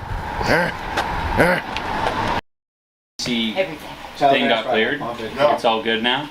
I need to find the interview between him and day 2. Oh yeah, like the interview. This is like supposedly when shit gets kind of weird. Jesus. Mind if we go back to your place at some point? We can do that. Yeah.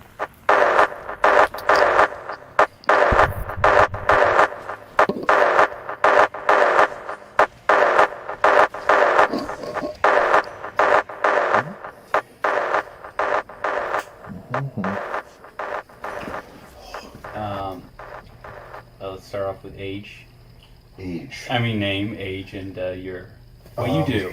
Well, my name is Gormedios, and I'm a 400-year-old vampire, but I actually appear to be 13. So.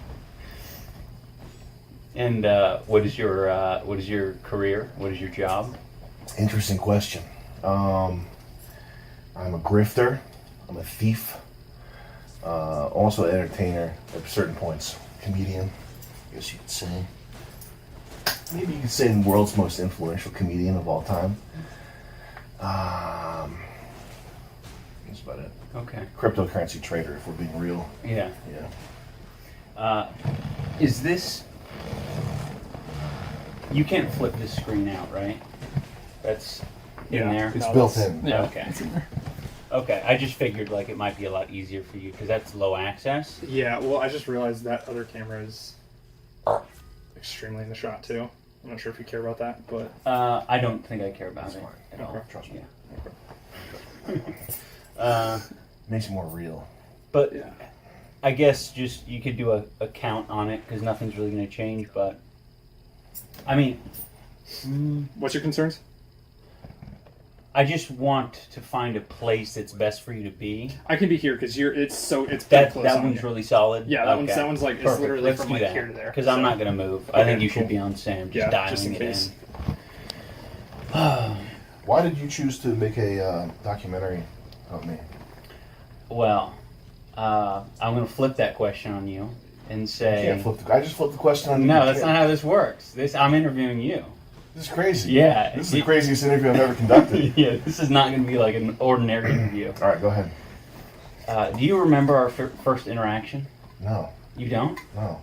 I have very bad memory, though. Yeah. Hit pause here. All right, so we got to go sit down to do the interview, and at the beginning of the interview, he launches off with 6 or 7 years ago. This is me. You're Sam. I'm talking to you. 6 or 7 years ago. Here it is. You made a copyright violation or strike against one of my videos. Okay, so like this is like the thing that a lot of people were like putting a lot of focus on. So God only knows. It seems kind of weird to me to bring this up here in the interview because it's like a personal kind of weird thing that Idubbbz brought up. But you had one of my videos taken down, and I emailed you about it. And do you remember what your response was? No. I literally had no memory of this happening. I forgot I remember it now, but I'd forgotten completely. I did a copyright strike on one of his videos where he used footage from ours, and when he emailed me, I told him I would reverse. You can have the strike thing reversed. I told him I would reverse it if he sent me a video of him squatting with 2 plates. 7 years ago? Yeah. So like 2014? Yes. 13, 14? 13 probably. No shit. That's a long time ago. What do you think about that, Jet? That is I don't know why he hadn't forgotten that. I think he was saying that he knew you 7 years ago. What do you think about I think that's possible. I think what I really think is if that's your only interaction you guys have had before filming this, whether it was negative or positive, he would have brought it up. No matter what, I think that by this point in the interview, the tension had built between you two. Yeah. Like, I don't know if things got off to no one knows. If things got off on the right foot and that tension wasn't there when this was being filmed, would he have hit you with that? Who knows? But the tension was, like, that's just evidence of the tension. There was so much tension. It was crazy. It was remarkable, man. Like, I'm getting... Why? I was getting stressed out thinking about it. Why? Right now. What were some like plays on it? Like what were some manifestations of tension? You guys just weren't comfortable around each other. The vibes were just weird. Yeah. Anyways, but they always are. Was it bad? What do you think? Did I snub you or slight you or something? What did I do? Your memory's that bad? Yes. You don't remember? I do not remember. Okay. Do you remember... What was it? Do you remember making a Kickstarter TV? Yes. Of... well, no, it wasn't Kickstarter TV. You remember making a pony game? Yes. Okay. There were some creators at the time who made videos about this fake pony project. Yeah. This is so weird. This is really weird. Like, I don't even... Huh? Yeah. Were you one of them? I was one of them. What did I do? Do you have any guesses? Did I say fuck you or something? No, you copyright claimed the video. Really? Shit. Yes. And then you sent me an email. That might not have been me. Oh, you don't think so? I sent you an email. It kind of seems like something that you would do. I mean, I don't do most copyright claims. What was the email? The email was, I will release the copyright claim on your video if you can send me a video of yourself squatting 200 pounds below parallel. Why didn't you do that? You'd be so much stronger now if you'd done that. Yeah. Damn. Did I create an enemy with that? I mean, for a period. Damn. I didn't like you. I'm sorry. You were an asshole. I'm sorry, buddy. That's no good. Yeah. Why'd you do that to me? I don't know. I can't even remember what your video was. This is cringy, though, man. Like, I mean, I get it. Let me think back to, like, copyright claim. Okay, claims are different than strikes. So, obviously, it wasn't a strike. I can't remember the copyright claims I've gotten because I've gotten so many of them over the years. Like, I just stopped even looking at them, really. But, a claim or a strike. Like, a strike takes your video down. A claim just collects the revenue. So, I don't know, man. What, so maybe I was pissed off or something. I don't know. I was trying to not have that ruse get blown though. Right. So maybe that had something to do with it. That probably did. I'm sorry. I don't remember that. Yeah. Damn. That's what led to this day today. Really? Okay. Yeah. So are you gonna punk me? Dude, what? That's what led to this day today? Okay. Okay, that changes things a little bit. So you're mad at the guy. So you reached out to the guy because you're mad at the guy to do this. That's just weird. That's just weird. You're getting punked. Really? How are you gonna punk me? I'm gonna make you look like an asshole. Really? Which isn't hard to do. Is that really the case? No. Okay. Oh, now that would be weird. That would be weird for me.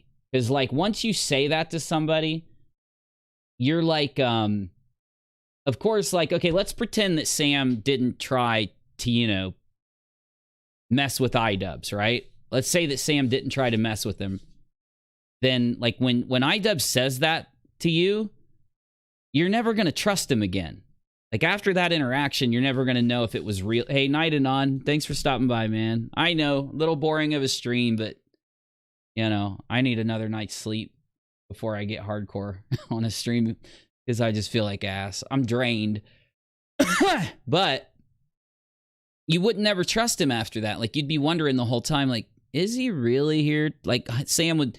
If this was a regular situation, Sam would be wondering the whole time, like, is he really here to punk me? So I can see now, okay, I'll let it keep going because I got to play a different video for you after this and it'll kind of like, I think, give you a little information, but I want you to see this first. So. It's meant to be, well, I mean, part of me feels like you might be being disingenuous by saying you don't remember. I legit don't remember, 100% serious. Really? Yeah. You just like, is it because you're, doing so much that you just sort of forget all the bridges you burn and all the, like, people you fuck with? Did I burn a bridge with that? Bridges you burn? For a copy claim? Like...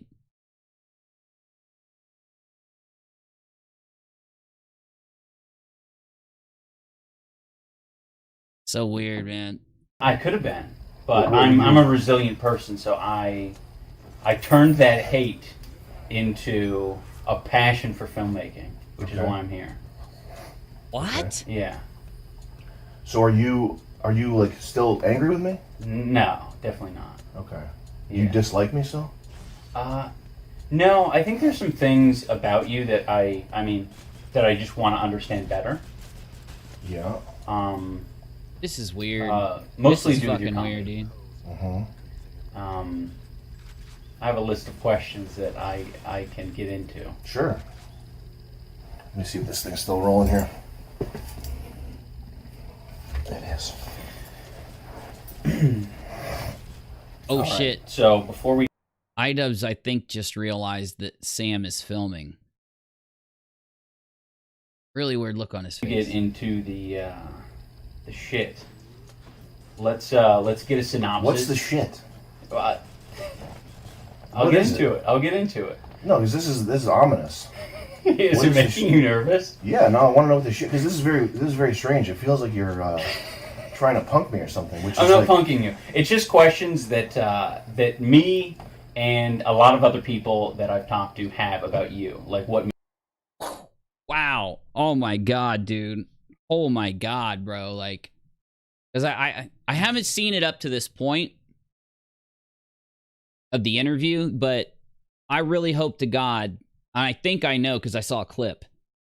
I hope he's not going to bring up like the accusations against Hyde, because if you actually watch like World Peace, it wasn't. They called it an alt-right show. They were like, Adult Swim cancels its alt-right show, but they made fun of the alt-right. They made fun of the left. They made fun of everybody. Like they were making like, I don't know. You've got to watch Porcelain's video. And again, I think Porcelain overplayed it a little bit. I think they did it because it was funny. I do think it was a little bit of a commentary on the state of the world. The comedy, was trying to piss off people on the left, but definitely people on the right. Though the issue is, if Idubbbz takes that, if he calls it an alt-right show, and he acts like it's just some alt-right like thing, then he didn't get it. Then obviously he didn't get the comedy. And this could be really bad for Idubbbz. Because, like, how are you a meta meme lord if you didn't get what Sam Hyde was trying to do, at least with world peace or just around that era? Like, I don't know, man. Like, this is going to be not good. Makes you sort of a... Is that what the shit is? Yeah. Okay. Yeah, that's it. All right. Let's start off with what content are you most proud of that you've created? I don't like the order this is going because you're I don't want to give you any honest answers to questions like what are you most proud of and then have you hit me with something like weird. So just get into the weird shit. Okay. Can we... We'll circle back. Let's do that. We'll circle back? Okay. And just to be clear, just so it's not like... to relieve the any sort of pressure you might... Don't relieve the pressure. No? Keep it on. Okay. Let's save it. Let's keep it in there.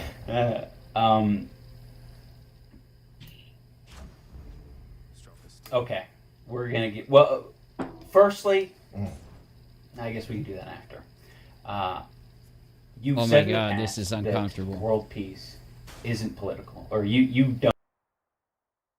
Okay, so he is going to go into world peace. Don't do politics. Mm-hmm. You said that. I think you said that in like the Joe Bernstein. Can't remember saying that. I'm sure I did. Yeah. Do you feel that way now? Like I just don't care. You don't care. I think that the psychological schism that the world is experiencing is Okay, I think Sam's being like honest right now, to be real. Like, I think this is his honest. I think he's like me and he just doesn't give a shit about either side. He has his own personal opinions about things, but just hates the division, hates the way that it pits people against each other. So I kind of believe what he's saying. Fixable, and I don't care. Mm-hmm. And the thing that I tell anybody I care about or anybody who pays to listen to me is to take care of yourself, squat 225 below parallel, and fix your shit, stack money, be loyal to the people who are close to you, etc. But I don't care about politics. Right, but it seems like that wasn't always your purpose. It seems like you've grown into that a little bit more. I thought that there was I was a bit more naive about. Here's what I would have said. I would have said I thought that I could change things. I thought that I could actually have some effect, even if it's exceptionally minor. I thought I could have an effect. And on people that I connect with, that's true. But I meant, when I say that, I mean, I thought that I could have an effect further out than just people that take the time to actually get to know me. And what I realized is that that's most likely not the case when it comes to anything from that realm. You get me? Kind of like this. I mean, it's almost really weird because it's like, it makes the point, the fact that Idubbbz and H3, which is a group of people that were kind of inspired by Sam and his comedy, once they were the target of his comedy and the target of what he did, ended up not getting it and instead becoming offended by it. Like, Idubbbz is offended that he was copy claimed, even though Hyde was doing the copy claim as a way to keep his shtick up with this, like, this bit that he did over this thing that he made. And in the same way that Idubbbz got offended as a reaction to Hyde, personally, I think that the interview is kind of showing, it's like a commentary on itself, really. But anyway. The possibility of to not change things, but to I knew it. Bring about some kind of better. I knew it. I swear to God, I haven't heard this part. I swear to God, man. And I know that he was going to say that because that's exactly how I felt. And if I was given an opportunity to do something like he did with World Peace, I probably would have done the same thing that he did, which is try to make a meta commentary on, you know, society by bashing politics and making fun of the division and making fun of where things are. You know what I'm saying? So, I mean, I kind of feel what he's saying there. End result through the work that we were doing, which I now believe is not the case. Yeah. I'm with you, man. So you feel like that's not... You just can't make as much of an impact with that. You're sort of wanting to... I think that it's kind of... I think that it's not possible because of how closed-minded, just hateful, you know, prejudice and non-thinking the majority of people are. No, I'm not saying this about, you know, I used to think that the bigger group was the group of people that thought and cared. But what I realized is that the bigger group, it's like 99.9, % is the hateful and the people that don't think. Whereas I used to think it was more close to 50-50. And that way, when it was close to 50-50, then people going out there and actually making some type of commentary or comedy that's kind of critical and kind of digs into the issue at the core of it could have an effect. But once you realize that you don't, it's because of the overwhelming, you get me. Kind of over for freedom of speech, for the type of shit that I would want to represent if I was out there doing something like 100% serious with my heart in it. I think it's probably that's like a suicide mission at this point. Yeah, you're right. And it's also just not possible because there's no outlet to do that on. I couldn't possibly have a monetized YouTube channel or get a TV show ever again, etc. So there's no venue for it, even if I wanted to. You don't think that you can package things differently, though? Not if you're going to do what you originally did. Not if you're going to be really creative. Being really creative to the point where you make, like, and excuse the douchiness, art is something where you have to have unchecked creativity. You can't be sitting there like, oh my God, I got the greatest idea, but wait, if I say that word, I'll get demonetized. And then still, once you hit that point where you're like, if I say that word, I get demonetized, your entire train of thought is just wrecked, So that's what makes it not extreme. If it's extremely good, it's still at an extreme. You get me? So when you're on your way to that point, whenever you get checked by that censor, whenever you get checked by that thing, it just derails you. And in reality, that does, it does hinder everything. I mean, Sam's completely right here. Well, I mean, if I could go back in time, maybe that would be possible to do. You don't think you could do it now? No, there's no. I will never be on TV ever again. Maybe not TV, but TV's the way of the past. YouTube too. Anything that's monetized, anything that's Netflix, Hulu, Amazon, whatever. It's not. None of those are options. Because you can't be yourself. You can't do what you do. You can't even make a joke that offends somebody without people trying to cancel you. So if you were to blow up and do really good, if you were to work your ass off for 10 years and blow up, I worked my ass off for a year and a half and I blew up and did really good. And it was demonetization. It was censorship that, did it to me, which is the exact same thing that happened to Sam, It's just the way it is, man. What are you trying to say? That, like, your current content is as good as your old content or something, Idubbbz? Are you living in a dream world, bro? You think people are there because it's you? No. People are there because they liked what you did. Even though we got 1 million viewers per episode of World Peace and fucking Mike Lazo said, we're going to shoot 100 episodes of this. You guys are the next Tim and Eric. You're the future of Adult Swim, etc. It's just all done. It's none of those venues are a possible path for us.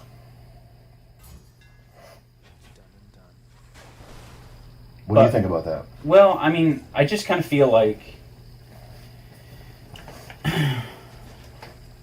I've had aspirations of like being on Netflix or Hulu or whatever else, but I'm finding that YouTube is good enough and it is like doing the trick for me. Mm-hmm. And I've done some like unsavory stuff on YouTube. And it's all good. I've been able to get messages out there. It hasn't been like super... I think I've come to a similar conclusion that you have, which is like, it's not necessarily my place, nor is it like super productive to kind of preach at people per se. But when there's like a like for your Preach it, more people. Well, you don't preach at people. You do something funny. You do something comedic that expresses what you're trying to say, man. recent content. You're like, I feel like you're encouraging people to like self-reflect more and worry about their own shit. And I can't imagine that would be a bad thing for YouTube. If I was on YouTube, I'd be taken down in a matter of weeks. If we were posting right now we post shit to YouTube that's censored. It's censored. If I were to be any higher profile than I am on YouTube, if I were to attempt to monetize on YouTube, it would be taken. It's not a career path. It's not. I couldn't become a YouTuber. I don't mean in a derogatory sense. Yeah. I mean in the sense of like someone whose career is based on YouTube. Okay, that's fair. Yeah, fair because it's true.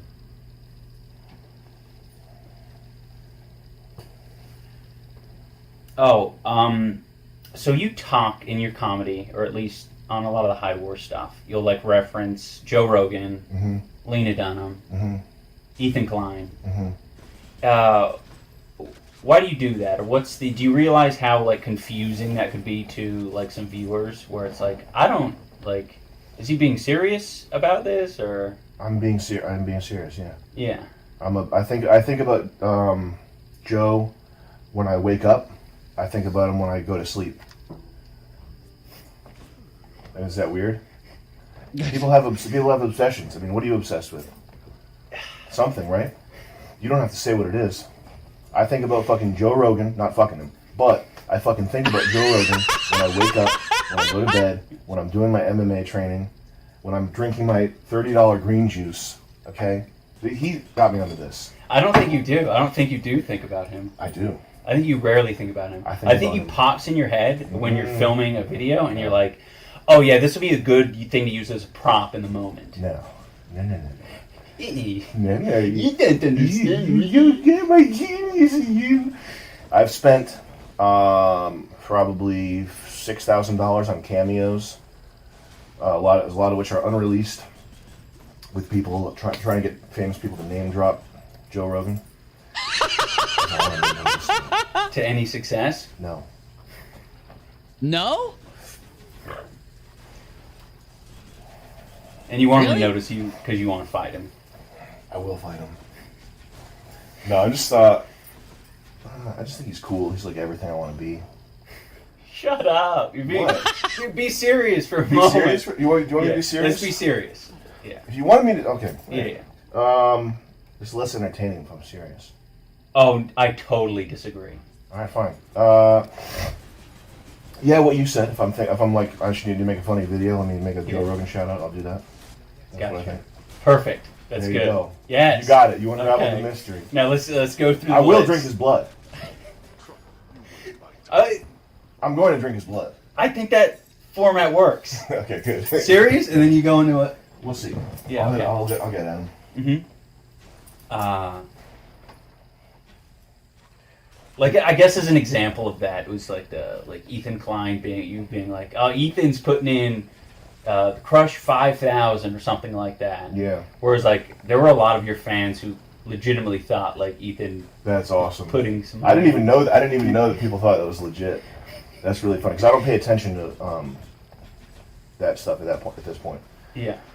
I figured out what was. It's not nervousness about being punked. It's I wish you had been upfront about that. Because I honestly don't like when I have like static with people, and I brought you here and I was like, I want to help Ian make a cool video for his channel that will like entertain his fans. I like the Dax Flame. I like that you're bringing Dax Flame out because I used to like his videos back in the day, and I was like, all right, we'll do everything with Ian. We're gonna go shoot guns. We're gonna get cars. We're gonna fucking bring the slingshot out, which you loved. Okay, you said that's my Ferrari. That's my baby Ferrari. I wish you just told me, like, just hit me up at the beginning and been like, hey, there's this thing, it's like, beef over. Yeah, in fairness, like... You should have just told me that. Dude. Yeah, no, but I thought it would be really good here. Okay. To be a reveal. Okay. Yeah, because I don't have anything else to connect. I just hope that you're not actually, like, if you actually were upset about that, I would want to, like, heal that. Right. No, not at all. All right. Yeah. Fair enough. Yeah, at that time I was raking in like a good. You should have just told me. I'm sorry. It's water here. No, it's all good, man. It's. I'm only having static with people that I actually like. Yeah, I think I wouldn't have brought it up if it was like an uncomfortable topic for me. Mm. It's not something that I'm. Okay. Yeah. But I guess another reason that I brought it up because I just think it's funny that like. It is. It's certainly news to me. Yeah. Well, the scenario, it's like crazy. It didn't actually change from, I think around 2014 till now. Mm-hmm. You told me to like do some jump rope and do some push-ups. Oh, and yeah, back then yeah. you were also giving me fitness advice. Yeah. Well, I mean, you should have taken it. Yeah. You got to get jacked. You got to fucking start lifting. Yeah. I lift. My girlfriend got me into lifting. Okay. Yeah. Well, see, there you go. Take that good advice. Yeah. From her, if not from me.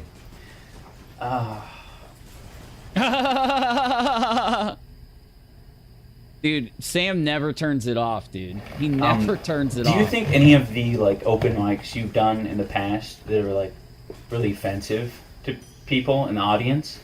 Do you think those would be as funny? Okay. I saw a small clip of him talking about this. This is what I thought he was going to say earlier. And I don't know what Ian's talking about. Sam was joking. He was doing a bit. You know, like people go in and they try to be like, they try to act like Sam was being hateful. He wasn't being hateful at all. He was damn doing a fucking bit. It was funny. I don't get it, man. I don't get it. Offensive stand-up. It wasn't even offensive, for God's sakes. He was standing up there just literally like, okay, so here's an example of one. I'm going to recreate like a thing I remember from his stand-up. He got up there and he goes, he's trying to basically portray a SJW comedian, okay? So he gets up there and he starts saying like, women aren't funny. And then he's like, I want to beat a guy who voted for Trump. And he takes his belt off and he goes, you voted for Trump. You voted for Trump. Now the audience is laughing because they think he's literally making a joke.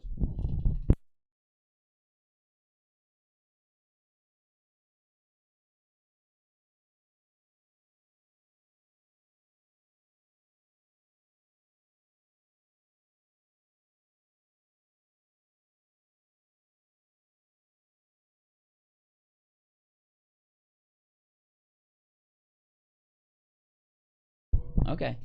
But yeah, so he takes his belt off and he's like, you voted for Trump. You voted. So what he's doing is he's trying to be so sarcastic while he's doing this comedy that he looks serious. And it worked. And the people that were watching, like, you know, thought he was funny. Then this female stand-up who goes after him gets up there and it was so uncomfortable. That's what made it so funny. It literally tricked this female comic who was an hardcore SJW female comic. And she starts yelling at him, you get out of here. Your turn's over. Your turn's over. And she was just like sitting here like dumping on him. And she didn't get it. She didn't care. She didn't think it was hilarious. I thought it was hilarious.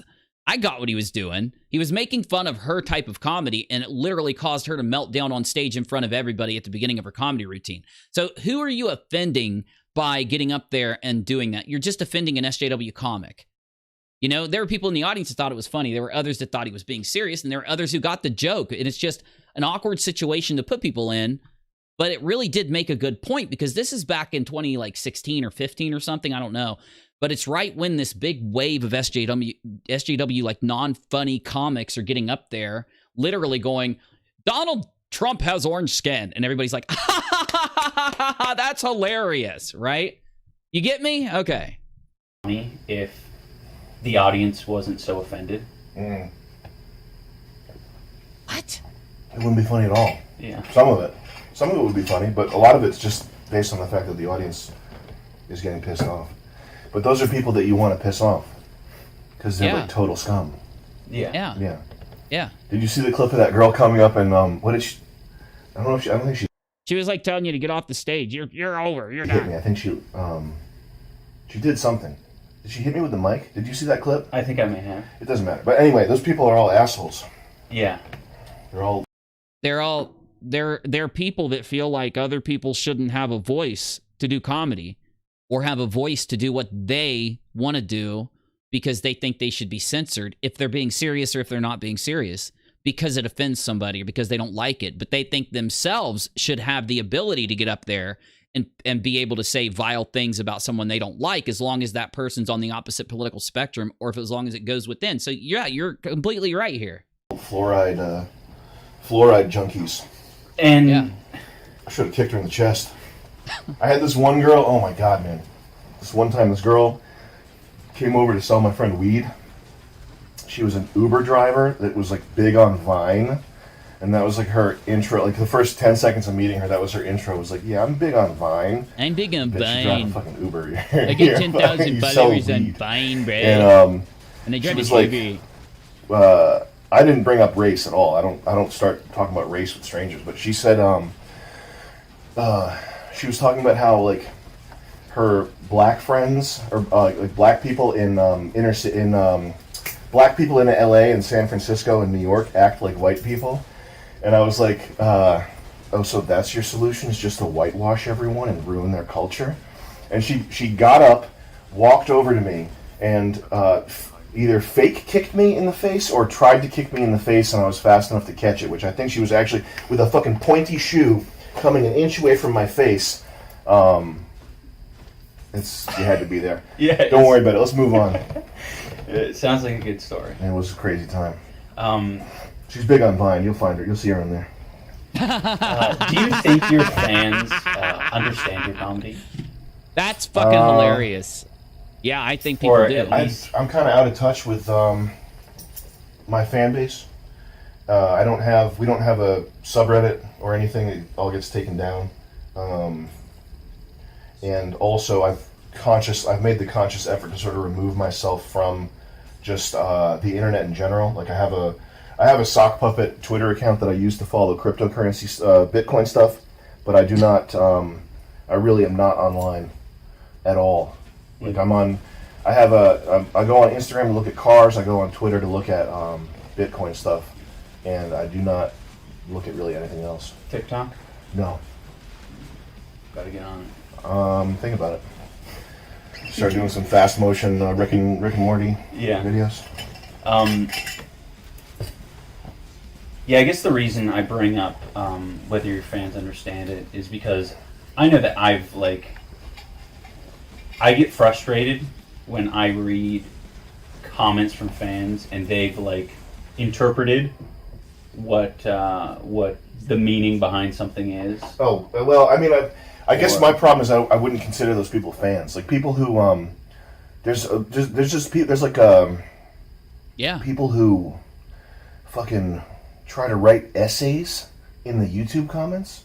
I've seen, because I do see these things, because I'll look at comments right after posting a video, and I'm aware of the fact that there's people who write paragraphs of shit. I don't read them. I read the first 3 lines to get the gist that this is a person writing a fucking 3-paragraph essay in YouTube comments. But yeah, I know there's people. I know that people look at what I do and what other people do, because you see it on other video makers' YouTube pages and come to insane conclusions that only a strange, dark person could come to. Not you. I don't fucking analyze people's YouTube videos. I literally look at car videos. That's all I ever look at. Yeah. And lens comparisons for cameras. Yeah, I think. And swag shit. What kind of swag shit? Just rap shit, because I'm reinventing myself as a rapper. Yeah. I've noticed that a lot of the people you employ here are kind of... hip-hop oriented? Yeah. Yes, that is intentional. The goal is to use the Sam Hyde brand, he can't keep getting away with it brand, parlay that into a rap career. And they are helping me. I'm not afraid to say it. They ghostwrite some of my lyrics. And we're going to make some fire shit. Yeah. Mm-hmm. You'll see. Okay.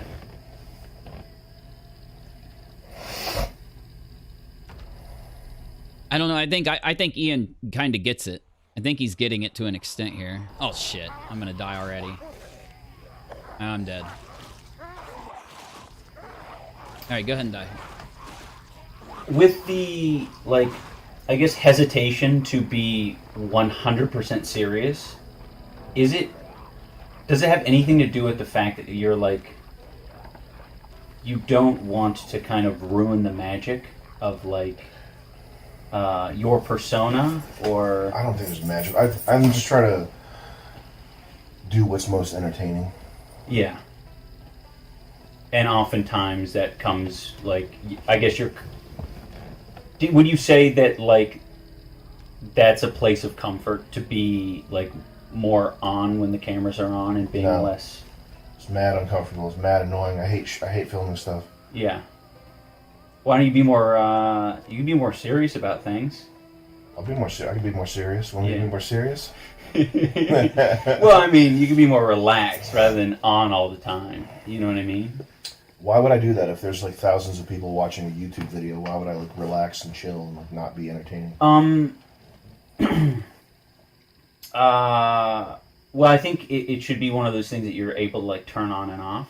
I am. I think that's true. You are doing that here. Mm-hmm. I think in the past I've seen like interviews where it's like it feels like you so easily derail it just by being like, all right, I'm taking it. I'm steering this a whole nother that's because direction. I don't like the people that have interviewed me in the past. It's always been some fucking idiot. Really? Yeah, who's interviewed me that's cool? Oh, I didn't know you had that. So, there is Anthony Fantano. That guy sucks. I think InfoWars guy. Oh yeah, Jay. I was pretty real with that though. Yeah, I was cracking jokes, but I wasn't being a weirdo. Yeah. Well, I don't think you were being that weird with Fantano either. Yeah. But you do.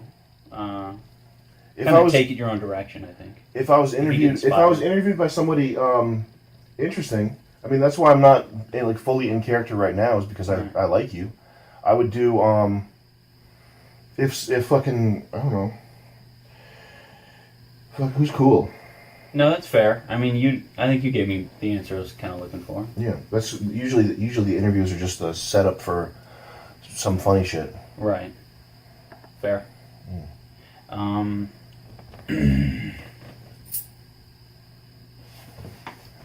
Oh, this is more the shit here. So you've talked in the past about like, what was the interview? I think it was with Fantano. You talked about wanting to like do your part to reverse the feminization of society. Yeah. Is that still kind of a thought in your head? I think that I mean there's a serious problem with masculinity. You think so? In general, yeah. The end of the interview wasn't captured by Sam's phone. Come on, dude. It had to have been. After the interview, Idubbbz and Sam rested up for a big day ahead.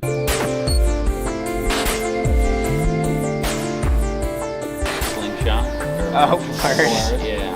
Oh, fuck. I'm dead. And we drove around in that for a while. We kept switching off. And that was very intense. I mean... Were you scared? I mean... Yeah, it was fun. Damn it. It was like... I didn't like the pressure of driving stick for the first time. So that was like... Yeah. Oh. So... I stalled it a couple of times, but... Yeah. Shit, I'm gonna die. He was very encouraging. I'm sure he was. Yeah, he was like... Yeah. He's like, you did a great job. Great job. Oh, yeah. He is really encouraging. Yeah, he likes to teach people things. Yeah. Yeah. He's a teacher. That's a real anecdote about his character. Sam is like a fantastic teacher. He's a sensei. Like if you're ever around when we're doing like a boxing training or anything like that, he's legitimately like a Shifu sensei. Yeah. Bone fighting? Joey knows what's bone fighting. It's like Krav Maga, but like past level. It's like all kill moves. It's called bone fighting because you're striking with your bones? Yeah, you're striking with your, like, Usually your middle finger or your knuckle. The knuckles will fuck you up. Nerve and bone techniques. Nerve and bone techniques. Bone fighting. Sometimes we'll be boxing and then random people from the street will just come Yeah. up. Like actually like crackheads will come up and just like. And we teach crackheads too, tuition free. Yeah, we have Tyrone. Yeah, like he, you know, when we got to the office, I was still thinking, I was like, Jet Neptune's here. He's sleeping in the other room. Legit, that's not a joke. Damn it. I legitimately believe that. Do you guys find yourself using some of the terminology that I guess Sam's fans use, like bass? Nah, never. No. Nah, bass is canceled. Red pilled. Yeah. Only ironically. I say bass ironically, yeah. I'll say like homeless crackheads are red pilled, shit like that. I feel like that's the disconnect that a lot of people have. Yeah. Where it's like they'll see people Sam saying based and red pilled ironically in videos. Yeah. And then they'll go in the comments and they'll have a rant about how based and red pilled they are. Can you explain based and red pilled, Sam? How based are you? I'm basically a Kekistani general. Deputized. Ready to shoot him? So I actually have a Telegram meet to go to, so I'm gonna be out today. Zoom call. Yeah, there's a couple ICOs today. I gotta be present. Yeah, I pretty much have to be on my computer all day. Jason's like, I have to piss right now. What's he got? What's he got? What's that? What's he got? It's like they tried to make some shit, but like, no offense to Little Farm Bakery, but they didn't pull it off right. You go inside there, I have like old VHS rentals, like mad of them. Where? Cool. Oh, this is too sugar. I put Chinese on my dick because I piss and shit on China. Slack. No China. Yeah, let's go. It's literally right there. Warning, YouTube channel is under attack. MDE.TV. MDE.TV right now.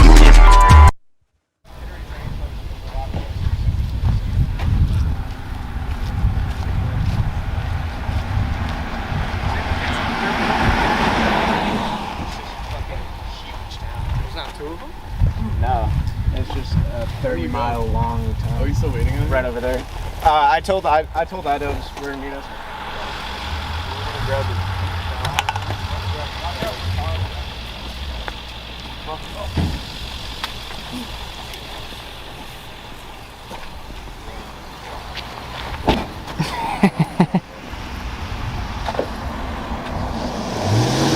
Fucking legend shit, dude. Sniper shit, dude. Oh, I'm gonna die. I'm getting deja vu. It's kind of spooky, yeah? No, I'm seriously getting deja vu.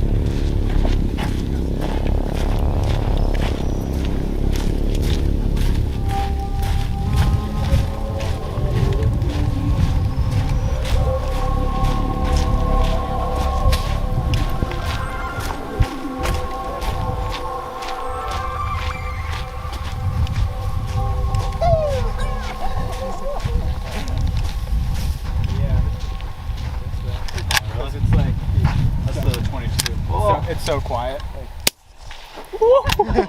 What's good? What's up, man? How you doing, dude? How are you? Excellent. Good. Nice to meet you. I'm Derek. Nice to meet you, Alex. What's going on? What's that? It's a 22? 22. Look how quiet it is. Sounds like I know, I just heard it. It's like... Nice. Yeah, it's pretty quiet. It's very quiet. Nuts. Is that a suppressor on it too? Yes, it is. Nice. Yo. Do not point the muzzle at anything that you don't intend to kill. Always keep your finger off the trigger and around the trigger guard unless you're ready to fire. And keep your mask on. Always be aware of your range of fire, your line of fire, excuse me. And if you're not sure, do not fire. Keep your mask on too. Yo, I just want you to know I wasn't lying to you. Like I really do security. Not for like eating. Cut this out. Cut this out. Yeah. We might leave it in. Don't. Don't? No, seriously, I did security.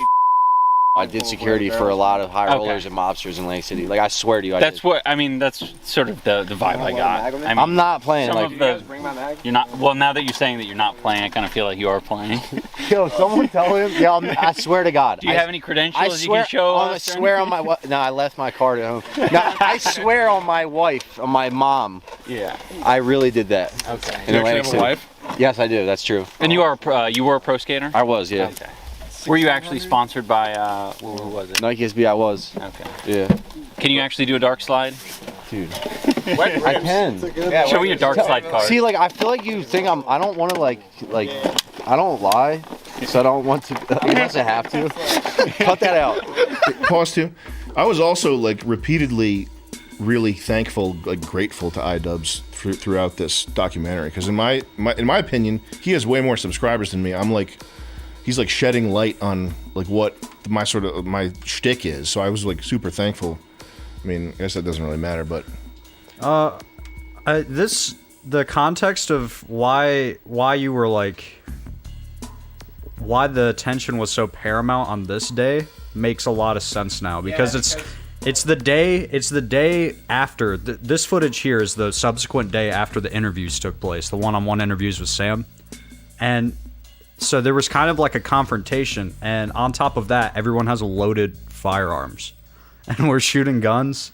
So this was a super fun day, but you could still tell that there was a bit of tension. And I was happy this day. I was ready to, like, in my mind, I was still like thankful to Idubbbz. Thank you for, like, you got 2 million. How many subscribers does he have?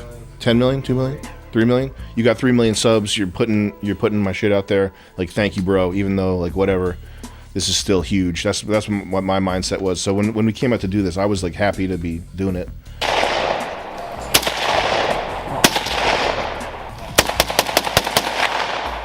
Yeah, that's America. What's Mountain Dew? That's true love. You know? Yeah. That's how I know she loves me. She'll take a beating. Some Dew? Oh, no thanks. Just want sugar. I'll take a Dew, bro. Whoa. Damn, that's cool. Shoot one-handed, it's fun. This is fucking sick.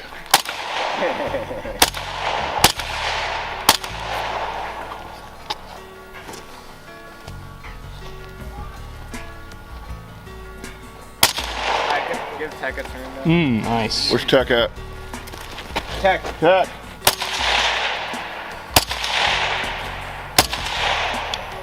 Nice.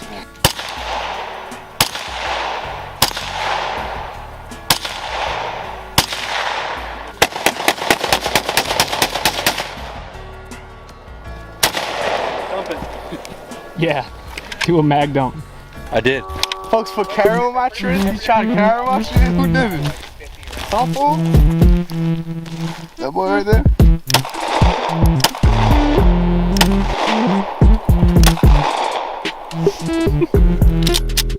Don't you worry, there's more. Where's my dot at? Plank?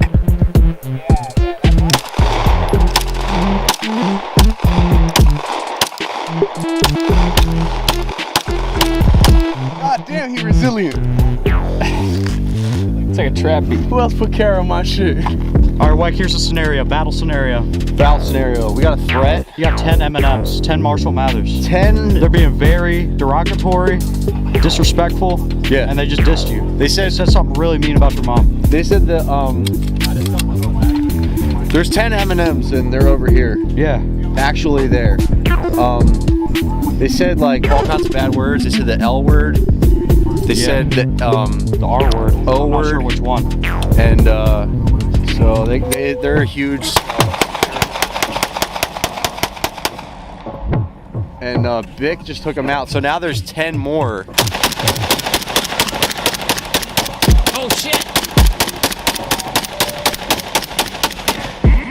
Monster kill.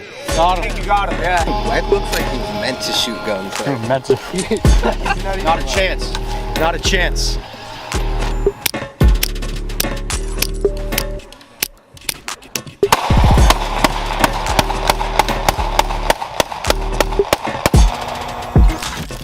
We should definitely shake one up and throw it. Yeah. And then that the bag? It's not. That's a good clip.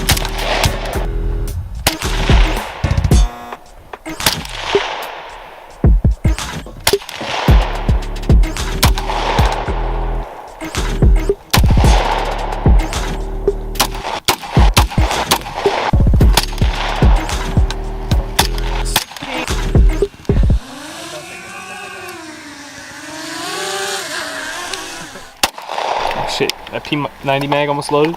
Dude, it's been a long road, but I'm at the last 2 bullets. You can time lapse it, right? Do you guys need help? Dude, when he shot, you should have seen what happened. What? Let's just say we caught some spirit activity. Okay, so you got the gun, right? And then Sam says, quote, "I feel a presence." At this point, heart rate increased by 20. All right? Wait. Then Joey records it, and guess what's right behind him in the ghost spectrum analyzer? Another figure. Shit. Being pulled into a ghost vortex. Just sucked you out like 3 days ago. Yeah. That was hard. That was fucked. Took mad long. Thank God you were there for that. Thank God you were there. I'm blessed to be there. It's fucking crazy. It's like these things are following us around. Yeah. Threat level maroon?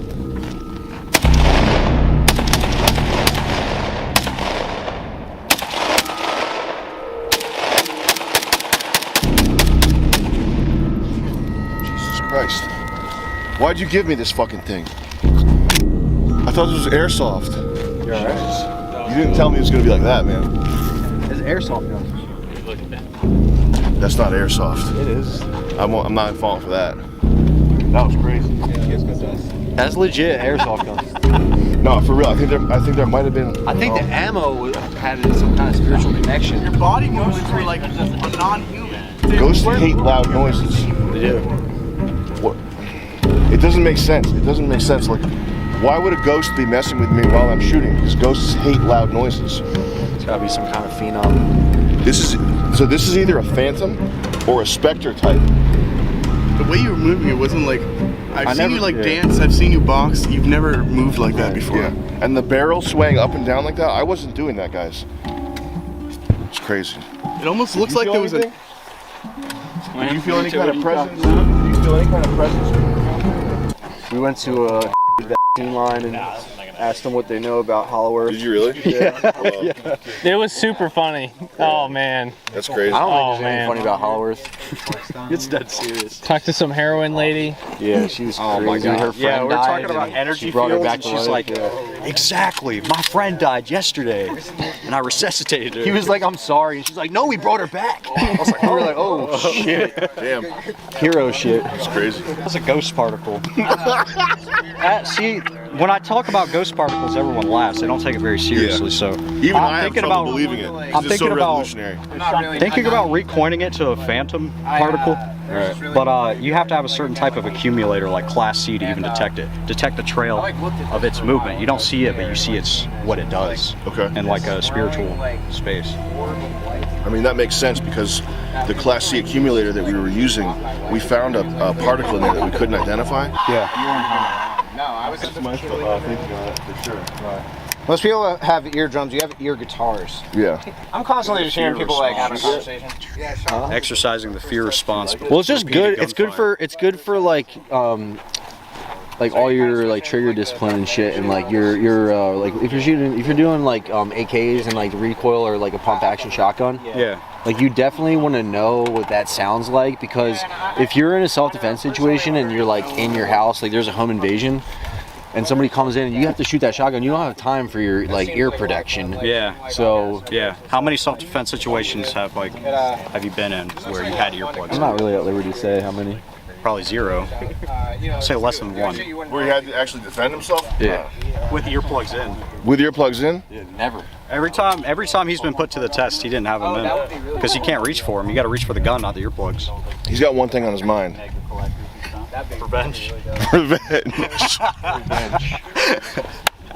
Like I could actually sense like EMF. Right. And not like 4G or 5G, because I have allergies to 5G. Like I'll start throwing up if I'm near a smart meter. It feels more like 6G. Yeah. Which is like the ghost frequency. It's funny you said that. No, and like seriously, it's very coincidental that you said that because right before you came here, we were talking about ghost hunting, and a lot of us sensed like some sort of a spiritual presence, like as soon as we were talking about it. Exactly. No, when I pulled up behind you. Seriously, when you pulled up, what happened? Well, when I pulled up, I saw there was something weird with the cars. When you came down here, that was when we felt like that energy the hardest. Yeah. And I honestly thought that I thought that your truck was a ghost. Seriously, be honest, are you a ghost? I think what happened to me in the gym where I was sucked into the ghost world. Whoa! I feel like there's a remnant of that that's been following me, and it's possible that that remnant followed me here today. That's very possibly possible. some unfinished business or something like that. Right.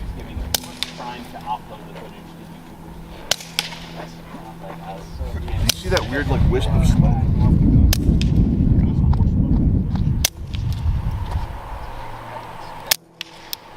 Like how the mechanics and shit kind of work, because it's like educated gambling almost. Tell them how you learned to shoot like a military style. When we got here, we're actually at level maroon. Oh my god, why? What happened? Because there was like mad guns and like people were like pointing them. People weren't taking it serious? No.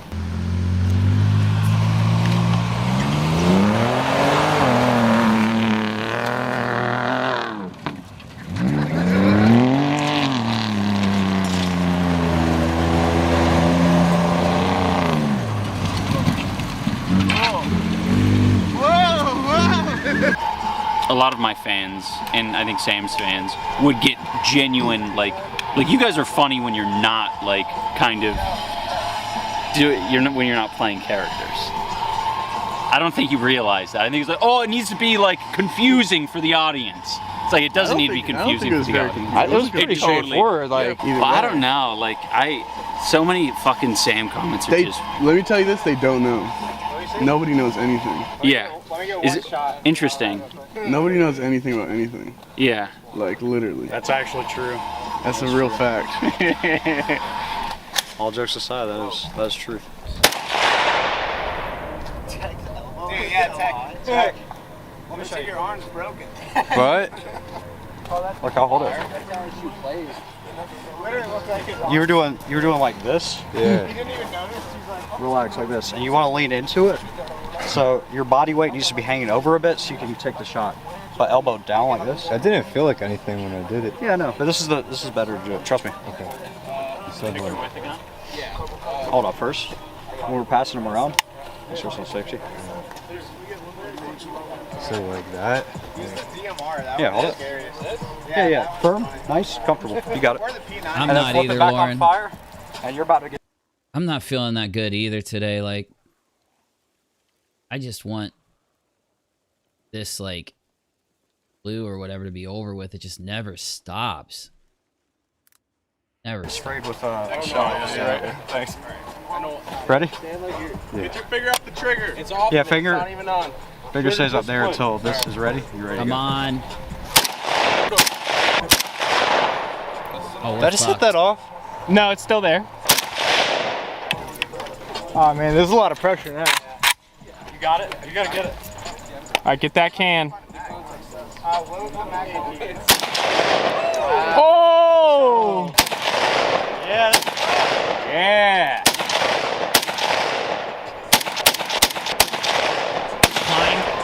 Climb. That thing, push it down.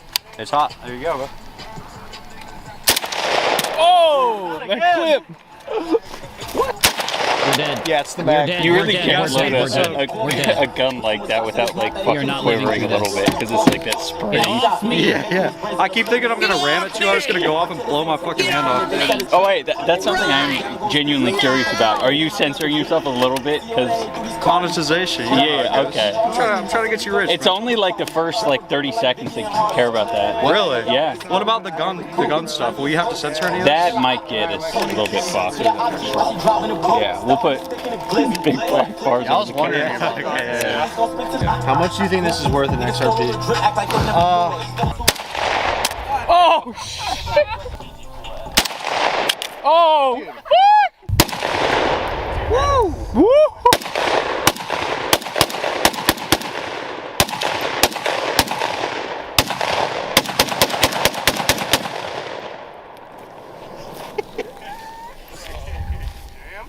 Nah. Imagine war?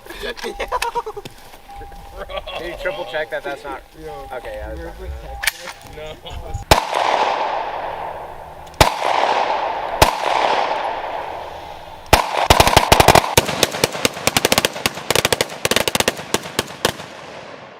This week's been awesome, man. It's been very good. I hope you guys are enjoying the Northeast. Yeah, it's been very cool. Maine is super cool too. Yeah, it's wild. I love New England in general. We almost ran over 2 turkeys on the ride over here. Really? Yeah. We weren't. They were running. Yeah, we're good. I think I might just be like that. And Doing a video now. Oh, lit. How do you shoot that? That's excellent. All right, kiss them. The guns.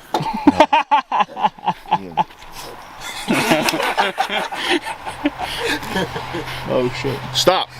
Stop. I got his hand. He cannot shoot me. Fire control is on.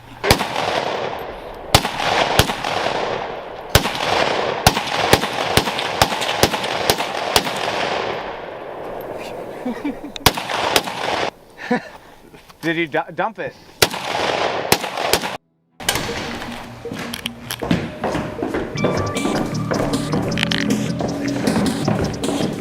Capture with the onboard mic. Yes. Well, Yep. we made a custom poster for Idubbbz. Oh, what? A poster? Yeah, we made a custom poster that's like really cool. Oh, for him? For him, yeah. How come? Just cause to commemorate the thing. Yeah. Because I thought it would be like a bro thing. Like, hey, here, this is like a piece of art we had made for. That's cool. Your thing. It was really a pretty piece of art. It actually was kind of good. Wait until you see it. Yeah. Yeah, they're in the back.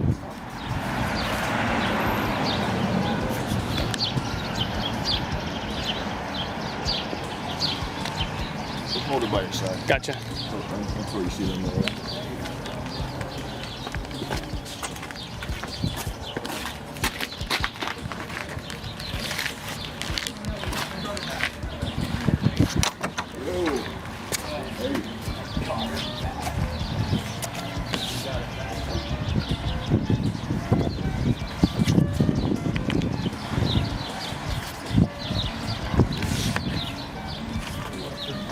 Did you get my text, Ian?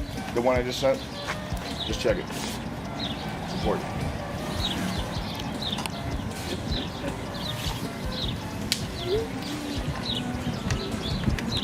This is an amazing fire circle here. I put the. It's the Wiccan insignia, circle of protection fire. I did it more for looks. Evan, how are you able to get your hands across the barrier? It's just it's for aesthetics. Evan actually started this fire with a spell. Evan, are you an Esper? Well, that's crazy because we're mortal enemies because I'm Dampier, which is Daywalker, half vampire blood. So I'm sworn to fight you. We'll get to this later. All right, can we do the poster ceremony here? Yeah. All right, this is our thank you. I'll let you do the honors here. All right. This is a thank you from us to commemorate our experience together. Wow. So that's me hanging Cooney, what's her name? Eugenia Cooney with a gun to her head, and Idubbbz is choking out the Adelia Rose. God. And then there's Logan Paul with I Justine dead on his cock there in the background. That's a nice piece of art. Yeah. Boom. That's good. We're getting it. All right. Wow. YouTuber Kings. Yes, man. The YouTuber Kings. That is awesome. I got the porn so that's all you right there. Wow. This is Scabula J-Trix or whatever her fucking name is. What's her name? I always forget her name.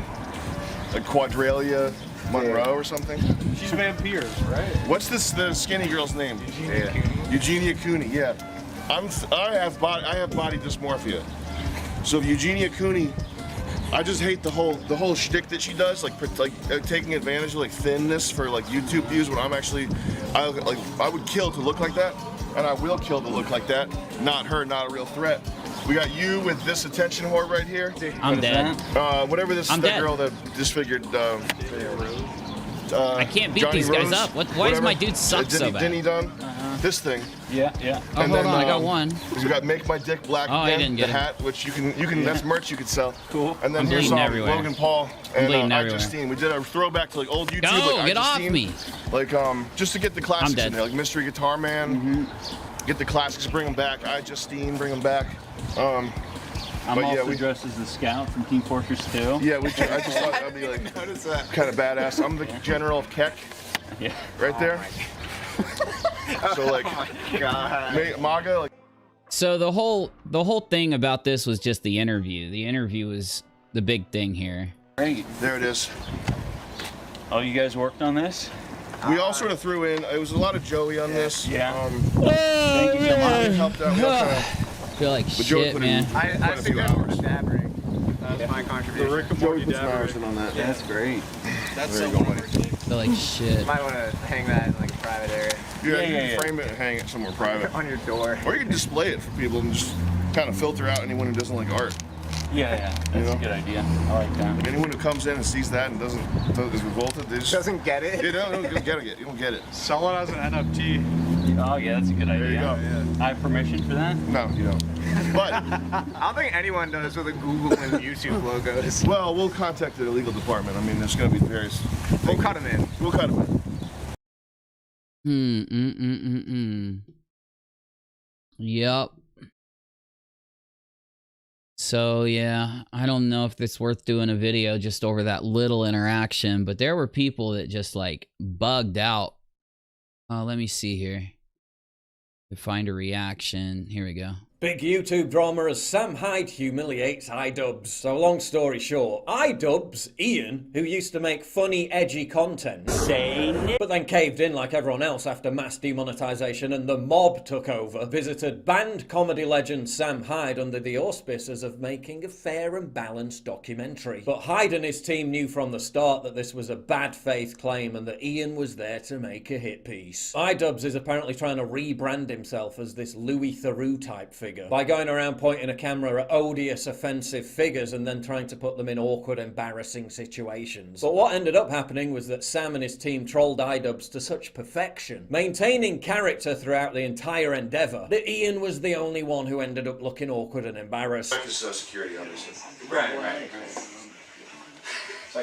Let's get some fresh air. And 8 months later, he still refused to release any of the footage. Ian's Louis Theroux act didn't work because, unlike the targets of Louis Theroux, Sam Hyde isn't odious, obnoxious, or hateful. He's funny and genuine. But during a sit-down interview, Ian tried to get Sam to disavow his fan base and grilled him on his supposed alt-right proclivities. Why did you choose to make a documentary about me?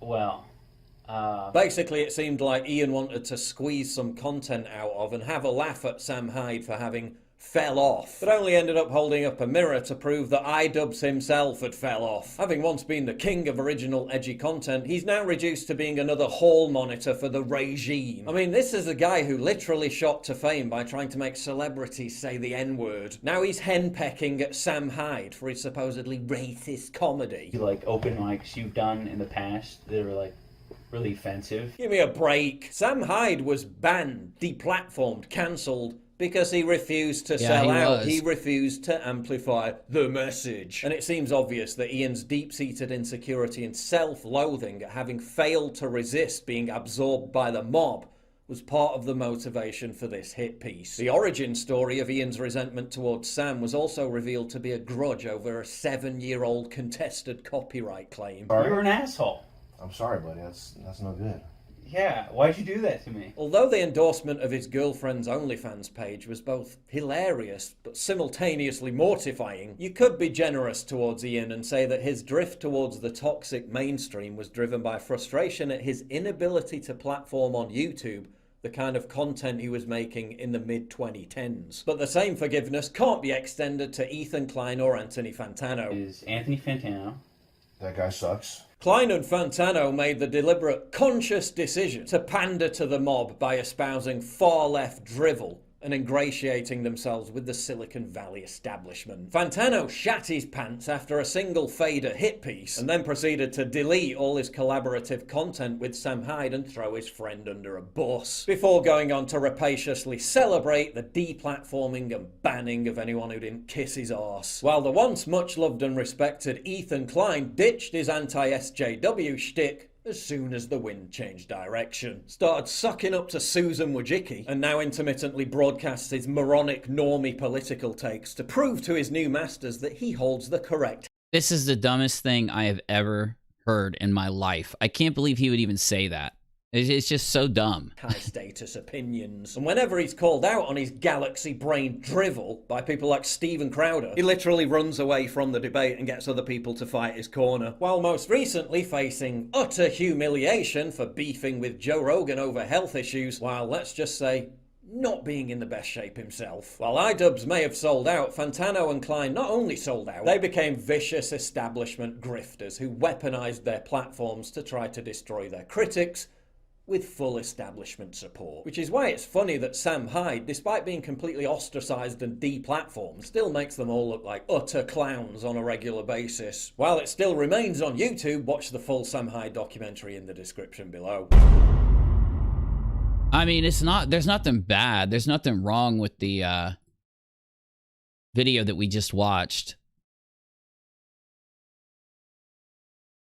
Did Sam Hyde catch Idubbbz trying to snake him? What? That's what led to this day today. Really? What? Okay, so are you gonna punk me? You're getting punked. Really? How are you gonna punk me? I think Ian was serious. Hey man, you ever felt unstoppable? Ask around. I'm not the guy you want to go turn. Do we got a link to the tension? I got it. Yeah. Right So here. yeah, Matt has that. There is kind of a weird tension there because Ian is like trying to get Sam to answer some questions, and Sam's like, "What do you mean I'm answering them?" And Ian's like, "Well, I feel like you're not being sincere." And there's kind of this weird like energy between them where there's like kind of long pauses and responses with Ian. Really? And he seems like he's like trying to say something, but he's holding back or something. It's very weird. That part of the interview in particular. Yeah, I don't believe that Ian would still be mad about it. Maybe he brought it up because it was well, funny that's what I'm saying. I don't think he's mad about it, but I have a lot of people being like, "No, he's clearly so ass mad. He was seething." Yeah, about we'll it. say. We'll see this. So maybe I was pissed off or something. I don't know. I was trying to not have that ruse get blown though. Right. So maybe that had something to do with it. That probably did. I'm sorry, I don't remember that. Yeah. Damn. That's what led to this day today. Really? What? Okay, so are you gonna punk me? You're getting punked. Really? How are you gonna punk me? I think Ian was serious. You think he was serious? I thought it was a joke. You don't put the little clickbait thing that you do, or at the very beginning, it's only a minute in, bro. Like, it has to be like in here, dude. Like right here. There. Yes. He No, said that's what 'cause he led to said this it day today. Why would he give said a it shit about an uncomfortably. 8-year-old No. copy? My body language. This is something I'm good at, Tom. Hold on a second. Good. Yeah. Why'd you do that to me? I don't know. I can't even remember what your video was. So maybe I was pissed off or something. I don't know. I was trying to not have that fucking 9 years ago. Ruse get blown though. Right. What ruse is he talking about? He was running a fake brony game Kickstarter, raising money for. He was claiming to develop like a brony video game, like for My Little Pony people, but that never happened. Oh, so he busted the ruse and said this guy's full of shit. Yeah, basically, Ian said. And then he struck it because like it was deliberately a fucking a joke. Okay. But I don't really think it doesn't really make sense to me that that's the entire reason Ian came out here. You watch his reaction. Right. So maybe that had something to do with it. That probably did. I'm sorry, I don't remember that. Yeah. Damn.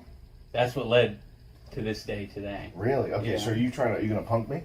You're getting punked. Really? How are you gonna punk me? I don't know, man. It's just like that's what led to this day today. It did? No, get the hell out of here. That's the normal reaction, Tom. I think he wanted to do a plot point. Like, this is a plot point. I'm going to ask Sam. No, because here's the other body language that I'm guessing. It's from fucking Sam, and he's deadly. You gonna punk me? I don't think that's fucking. I think he got pissed. I kind of see it as like it's just their first interaction ever. Like before this point, it was an interesting thing to pull up. I don't know. I just it doesn't make sense to me in my head. Sam plays. That's what I'm reading. I don't think this guy's playing. Let's keep watching. Let's keep watching. I'm gonna make you look like an asshole. Really? Which isn't hard to do. Yeah, because look at the way Sam's doing. Look at his body language. Really? I do that when I'm mad. What? But Sam doesn't react angry. He's like in control. You know, to me it seems like Idubbbz is kind of trying to mess with him right then. I don't know. It is confusing. Tom's right. It's confusing when you watch it in your head. I don't know, man. Is that really the case? No. Okay. Because he was suspicious of it. He said no. He said no. Yeah. No, well, he might be afraid now. It's meant to be. He's looking right through him. Well, I mean, part of me feels like you might be being disingenuous by saying you don't remember. I legit don't remember. 100% serious. Really? Yeah. You just like is it because you're but I'm doing Idubbbz. so much that you just sort of forget all the bridges you burn and all the like people you fuck. Bridges you burn, people you fuck over, like what in the what? It seems like Idubbbz held on to that. I'm sorry, Tom, you're wrong. He had an axe to grind with this guy, and he tried to fuck him over, and this is the evidence. Did I burn a bridge with that? I could have been, but I'm a resilient person, so I. Yeah, I agree. I think there was something weird going on here, but I turned that hate into a revenge 9 years later. Oh, you're fucking strong. a passion for filmmaking. I thought this was like somewhat like a bit. I don't know. I just don't see it. No. He's uncomfortable. It doesn't make sense to me. He's fucking uncomfortable. No, it makes perfect sense. In the back of his mind, is this guy here to fucking fuck with me or punk me or whatever? And then he outrights and says it. And he looked at him real serious, like, I'm not joking. Is that what you're here to do? Because that's going to piss him off. And you sit there and say he's talking about masculine shit all the time and giving people, dude, ain't no man going to put up with that. Not if he's like the macho man he's saying he is. Well, yeah, because Sam was making fun of Idubbbz for being so small and skinny when he told him, if you can squat 200, then I'll release the copies thing. I wouldn't tolerate that shit. If Deckard fucking came here and tried some shit like that, I'd have punched him right in front of my wife. Well, I guess the thing is, like, I don't know. It just doesn't register to me in my head that Ian would legitimately be mad about this 9 years later. I don't know if you know what. That might be the one thing. There's something else going on here. That's a good. There's something else going on here. Are you gonna like Are you gonna like diagnose Ian with something like? No, it's good. Yeah, he's a psychopath. No, I think he's. Yeah, that's what the. How about this? I'm gonna diagnose with you. He's right. He's a bitch. He's a fucking bitch. There's probably more to it than he's saying. And he thought by bringing this fucking, because like 2013, something like that wasn't a fucking no. Now it is. Now it's damaging. And that's why he said, you gonna punk me? Because look, the whole field is different. The popularity is switched. He knows that. But it's so. I'm not saying it's not, but we're talking about YouTubers here, buddy. No, I mean, what? But like, why would Ian think that the audience would care? Like. If I heard someone... Because he's out... Because exactly what I said at the beginning. He's completely and totally out of touch, Tom. He's out of touch. He's not self-aware. He's lost it. He fucking fell off. He's not one of us. That's how it happened. Why is Stern fucking running around yelling at Oprah Winfrey? Oh my God, he's having too many dinner parties. Because he fucking became a bitch. He went mainstream. So did fucking Ian. By YouTube standards. Maybe, I don't know. I definitely saw tension there. I just didn't think that it was that serious. I don't know. It just doesn't register to me. Sam's trying to intimidate him, bro. Sam's trying to intimidate him. What, Matt, let the neutral party come in. What, am I off here? I can see where you come from, Tommy. I kind of come from the point of view that at this moment in time, Idubbbz is trying to make a decent documentary. He's probably going to bring up this conflict to spice things up a bit. I don't know if he's actually like holding on to this grudge or not. Like, I don't know how far I'd go with that. I don't think he's holding on to the grudge. I think he's using it to punk him. See what I'm saying? Right. Yeah. So I think it's more in the middle. Like, yeah, he's trying to get one over on Sam Hyde. Yeah. In this situation. Didn't work, did it? Nah, I don't like that. Nah, because like I hate that shit. I hate when people are fucking nice to my face and they have alternative plans. I dealt with somebody like that a couple months ago. That's a lot. Let's keep watching. I do agree with them. Hate that. I agree with Tommy on that though. So are you like still angry with me? No, definitely not. Okay. You dislike me still? Well, then how? If you're not angry, like, what is this all about then? Because you said that's well, why I'm exactly. here. He keeps asking. Yeah. No, I think there's some things about you that I just want to understand better. Bullshit. Yeah. Yeah, that's a bullshit answer. That's a really bullshit answer, in my opinion. Mostly to do with your comedy. I know what. But see, this is where it bothers me because it, right when they start talking about the anti-SJW stuff and Sam's comedy, then Sam says that his phone dies. I don't believe his phone dies. I think Sam put this out as a way to try to force Ian's hand to release his documentary, okay? So what I mean is, if you watch a little more, right when they start talking about the anti-SJW shit, that's when Sam cuts, his footage. Do I believe his footage cut? I don't believe his footage cut at all. I think he walked in there with this device ready to record this shit. So the thing is, what if he sets Ian up to expose the truth about Idubbbz and all this garbage, and he puts his footage out, but he cuts the footage off, right before they start getting along and shit? Like, maybe that happened. Maybe, like, it just bothers me because why would Ian wait 9 months to release a documentary? Like, you wouldn't wait 9 months. There's some weirdness here. There's some definite weirdness here. I mean, it doesn't take Idubbbz 9 months to release a documentary. It didn't take him that long with Fatty or with Max Flame, but who knows? What happened to the chubby lightsaber kid? That's a good freaking question, Darth Chaz. I have no idea. Let's go take a look at his channel, and then I got to go offline because I got to get up early. And I don't feel good. You can still hear it in my chest. What's his name? Airsoft Fatty. Okay. Oh, God. What is we got here?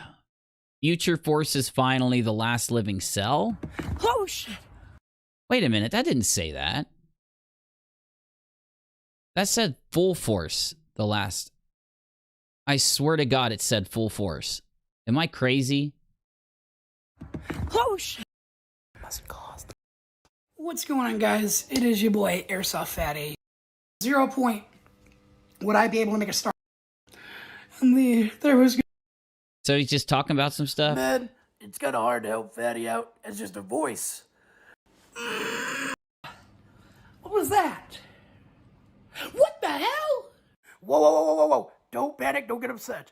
I'm here to help you out. It still doesn't explain what the hell you are, who you are, and why you shot me. You actually know me because I am Steve. Okay, I'm only looking at 20 seconds. That is within fair use, damn it.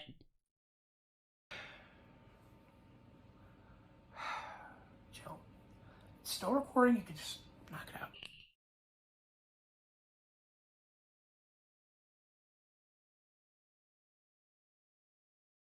Yeah, I don't know what happened to him. I know he was like making videos with that one dude, Gucci Gary or something. Gucci trailer guy. I don't know how to find him. Oh man, what is that dude's name, man? Gucci something Gucci Gary or Gucci crazy guy. I don't know. Damn, I'll never remember. Yeah. I don't know, y'all. Okay, look. Thanks for just hanging with me while I just mess around for a couple hours. I'm getting off here, though, y'all. I got to try to get some sleep. I'm probably not going to be able to fall asleep for a while. It just sucks. I need to just fall asleep, and I can't. I never can fall asleep anymore. It's weird. I don't know. Some of you guys are insomniacs, too. But what happened to your interview with Robert? Yeah, that's a good... Oh, my God. I completely forgot about that. I completely forgot about that. I got to go look into my files and find it. That'd be a good video to upload. That would be a really good video to upload. Holy shit. What did happen? Oh my gosh, it's been so long now. I have no idea. Wasn't there another video, like something popped off after that? And I uploaded something or, you know, it's just one of those projects that kind of got away from me. But you know what? I'm going to go find it. If anything, we'll just watch it live. It wasn't bad. I mean, it was pretty cool. You know, I have to say, it was interesting in the very least. Yeah, I will, D. Thank you. I mean, I just wish that the world would turn back to normal. World just needs to turn to normal. Things are just so jacked right now. Everybody I know is sick. Everybody is. I mean, this thing has just gotten everywhere. It's like it, every time it mutates, it just rips through the population. As soon as somebody like feels better from it, then other people got it, and it just bounces around. It just sucks. You looted an entire airdrop last night? Oh, damn, man. Me and BCP got one on stream last time we streamed. What was that, like a couple days ago? We bumped into one. Or was that me and you? No, that was me and you. Yeah. Did you get another one? Get another airdrop? Because I know me and you got one. I still have the, man, I should have started playing some damn Tarkov. That would have been fun. That would have been fun. I would honestly play some Tarkov right now, y'all, but I'm not even playing. I'm like getting lightheaded. So I'll probably do a regular stream tomorrow. And we'll do the normal stuff. I'll update you guys with everything that's going on, and we'll play some Tarkov after we do it, and I'll just have a real stream. But at the beginning, my title was something like, you know, I'm just chilling for this stream because, you know, I don't have the energy, you know, to do what I normally do. I'm lucky I can even talk. Like I feel, yeah, I do, Shuri.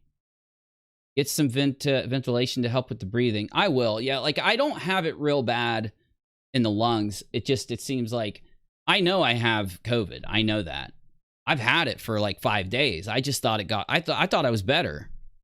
And then it hit me last night like a ton of freaking bricks. Like out of nowhere.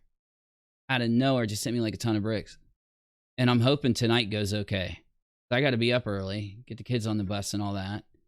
Then I got to, you know, get my video uploaded. And, you know, I got a good video for you, too. I think it'll be a really good video. What are you doing, Gus? What are you doing, silly guy? Look, he's ready for bed. He doesn't even feel good. Gus and Harley don't even feel good. Nobody does at the house. I hope you guys are feeling good. If you get sick, like what started to help me feel good yesterday was I started to eat a lot. And though I'm not going to recommend you do that because that was when, like I said at the beginning of the stream for anyone that wasn't in here, I ate a whole bunch and then I like laid down and I was fine until like the middle of the night, early in the morning.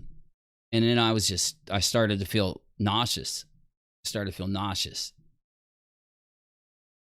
And it just screwed up my day, honestly. But I have it.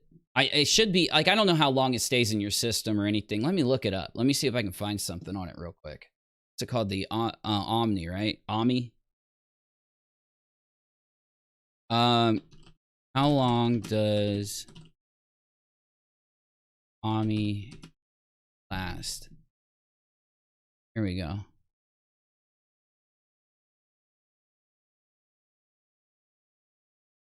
Oh no. Experts say that this variant could lead to long COVID, even with a mild case. Long-term symptoms can experience crushing fatigue. Oh my God, there it is. Irregular heart rhythm, yup. And other issues months after the initial? Months? Because I'm only like a week in. Omni is a variant infecting more people than COVID did. Most people that catch it are experiencing mild symptoms and avoiding hospitalization, especially those that are fully vaxxed and boosted. But unlike with the variants that came before it, how long AMI symptoms last vary from person to person. Those with a mild case recover within 1 to 2 weeks. Okay, I could just still have it because it's only been like a week. I just thought I was better. Obviously, I wasn't. I just probably felt better. You know what I'm saying? And then like overexerted myself when I uploaded my video, you know? Because when I got into the edit, like I can literally sit on the couch with my notebook, lay in bed, and work. You know what I'm saying? Like write the entire video. But the real work, like the good 6 to 8 hours of it or whatever, happens when I go to the edit and I have to record and then edit, record, edit, edit, edit. You know what I'm saying? Maybe, oh, forgot this, record it. So like when I did the edit for the last video and I uploaded it, I felt like a lot better. I thought I was good. Then it just turned around and smacked me. So, you know, I just need to take it slow. But the upload tomorrow, I'll have it up because I've already got most of the stuff done for it, and I'm not doing a real heavy edit. I'm just doing like an update. Update edits are just a lot easier than my other normal edits, so hopefully I can get it done in like 2-3 hours instead of like 6 to 8 hours. So, you know, especially if I do a lot of prep. Oh, Ventolin is asthma medication. Oh, okay. I have an inhaler and stuff too. But yeah, I'll look into that. And I've got like other medicines around. I've been taking vitamins, you know, I've been eating healthy and stuff like that. Actually, I've been losing weight since I started to get sick. But, you know, that's the thing. I don't think I'm even sick. I mean, I'm going to say that now, and then I'll feel like shit tomorrow. You know, this shit just sucks. I'm not even as bad as some people I know. Some people I know are like hit with it. But I factually know that I've been around people that have it. And I'm almost positive that I had it. I mean, I called the doc. I talked to him. I had to go in when? Isn't it like last Friday or something? Or what is today? Yeah, I'm mixing my days up. My days are mushing together. It's Wednesday? Yeah, it's Wednesday. I didn't go Monday, did I? No. But, maybe it was last Thursday. I don't know, man. It's gotten, all my days are running together. I think I'm just gonna sleep tonight, and then I'll probably go back to bed after everybody gets on the bus until like 10. That way I can get a video up around like 2 or something. We'll see. The video I'm doing is like a kind of like final update to the Creep Show thing, because there's been a couple things that have come out that really people need to know about. I think it's like the end of the whole mess. There's not going to be any coming back from it without just apologizing from Shannon, because she made some mistakes. Shannon made a few mistakes, and people keyed in on them. I think Drama and Opinions did the video that breaks it down the best. Here we go. This one. If you're seeing this video, relationship she's ever had. And I have had about 7 relationships of substance in my entire. However, we didn't work together until summer of 2011, after Emily and Anthony had broken up. I have never spoken to Emily. We never waved back and forth at each other. She is confusing me with someone else. Then she went on to describe a time when she, in quotes, technically saw Emily. And she said it was at a time when Emily and Anthony were still together. Here, let me share you this video, okay? So, take a look at this. I'm not going to watch it with you, even though, you know, I would right now if I was feeling better. Watch it. It's only 8 minutes. It goes over things that Creepshow has. It's like a list of things Creepshow pretty much did that just kind of expose the situation. And then there's also a Reddit thread, and then a couple posts out there that I'm going to put into a video. Like, maybe 3 of the things that she shows I'm going to put in the video, and then a couple of these other posts I have to kind of... It's the kind of aftermath of the whole thing, right? The end of the whole thing. Oh, albuterol, yeah. Albuterol is the inhaler, right? I have whatever the inhaler is, because I had diagnosed with COPD. Man, when Kev passed from it, I didn't even think it was something that you could pass away from, so that's just terrifying. I got to start taking better care of my lungs, honestly, because I've been diagnosed with pneumonia, like chronic pneumonia or something like that, because I got pneumonia like out of 4 or 5 years in a row. I had it like almost every year or some shit. It was a mess. Anyway, thank you. I appreciate all of you. If you want to support me, paypal.me/UNIRock, like, subscribe, share, or don't do any of those things, and just be here for the next stream. And keep an eye out on UNIRock too. All right, guys. See you soon.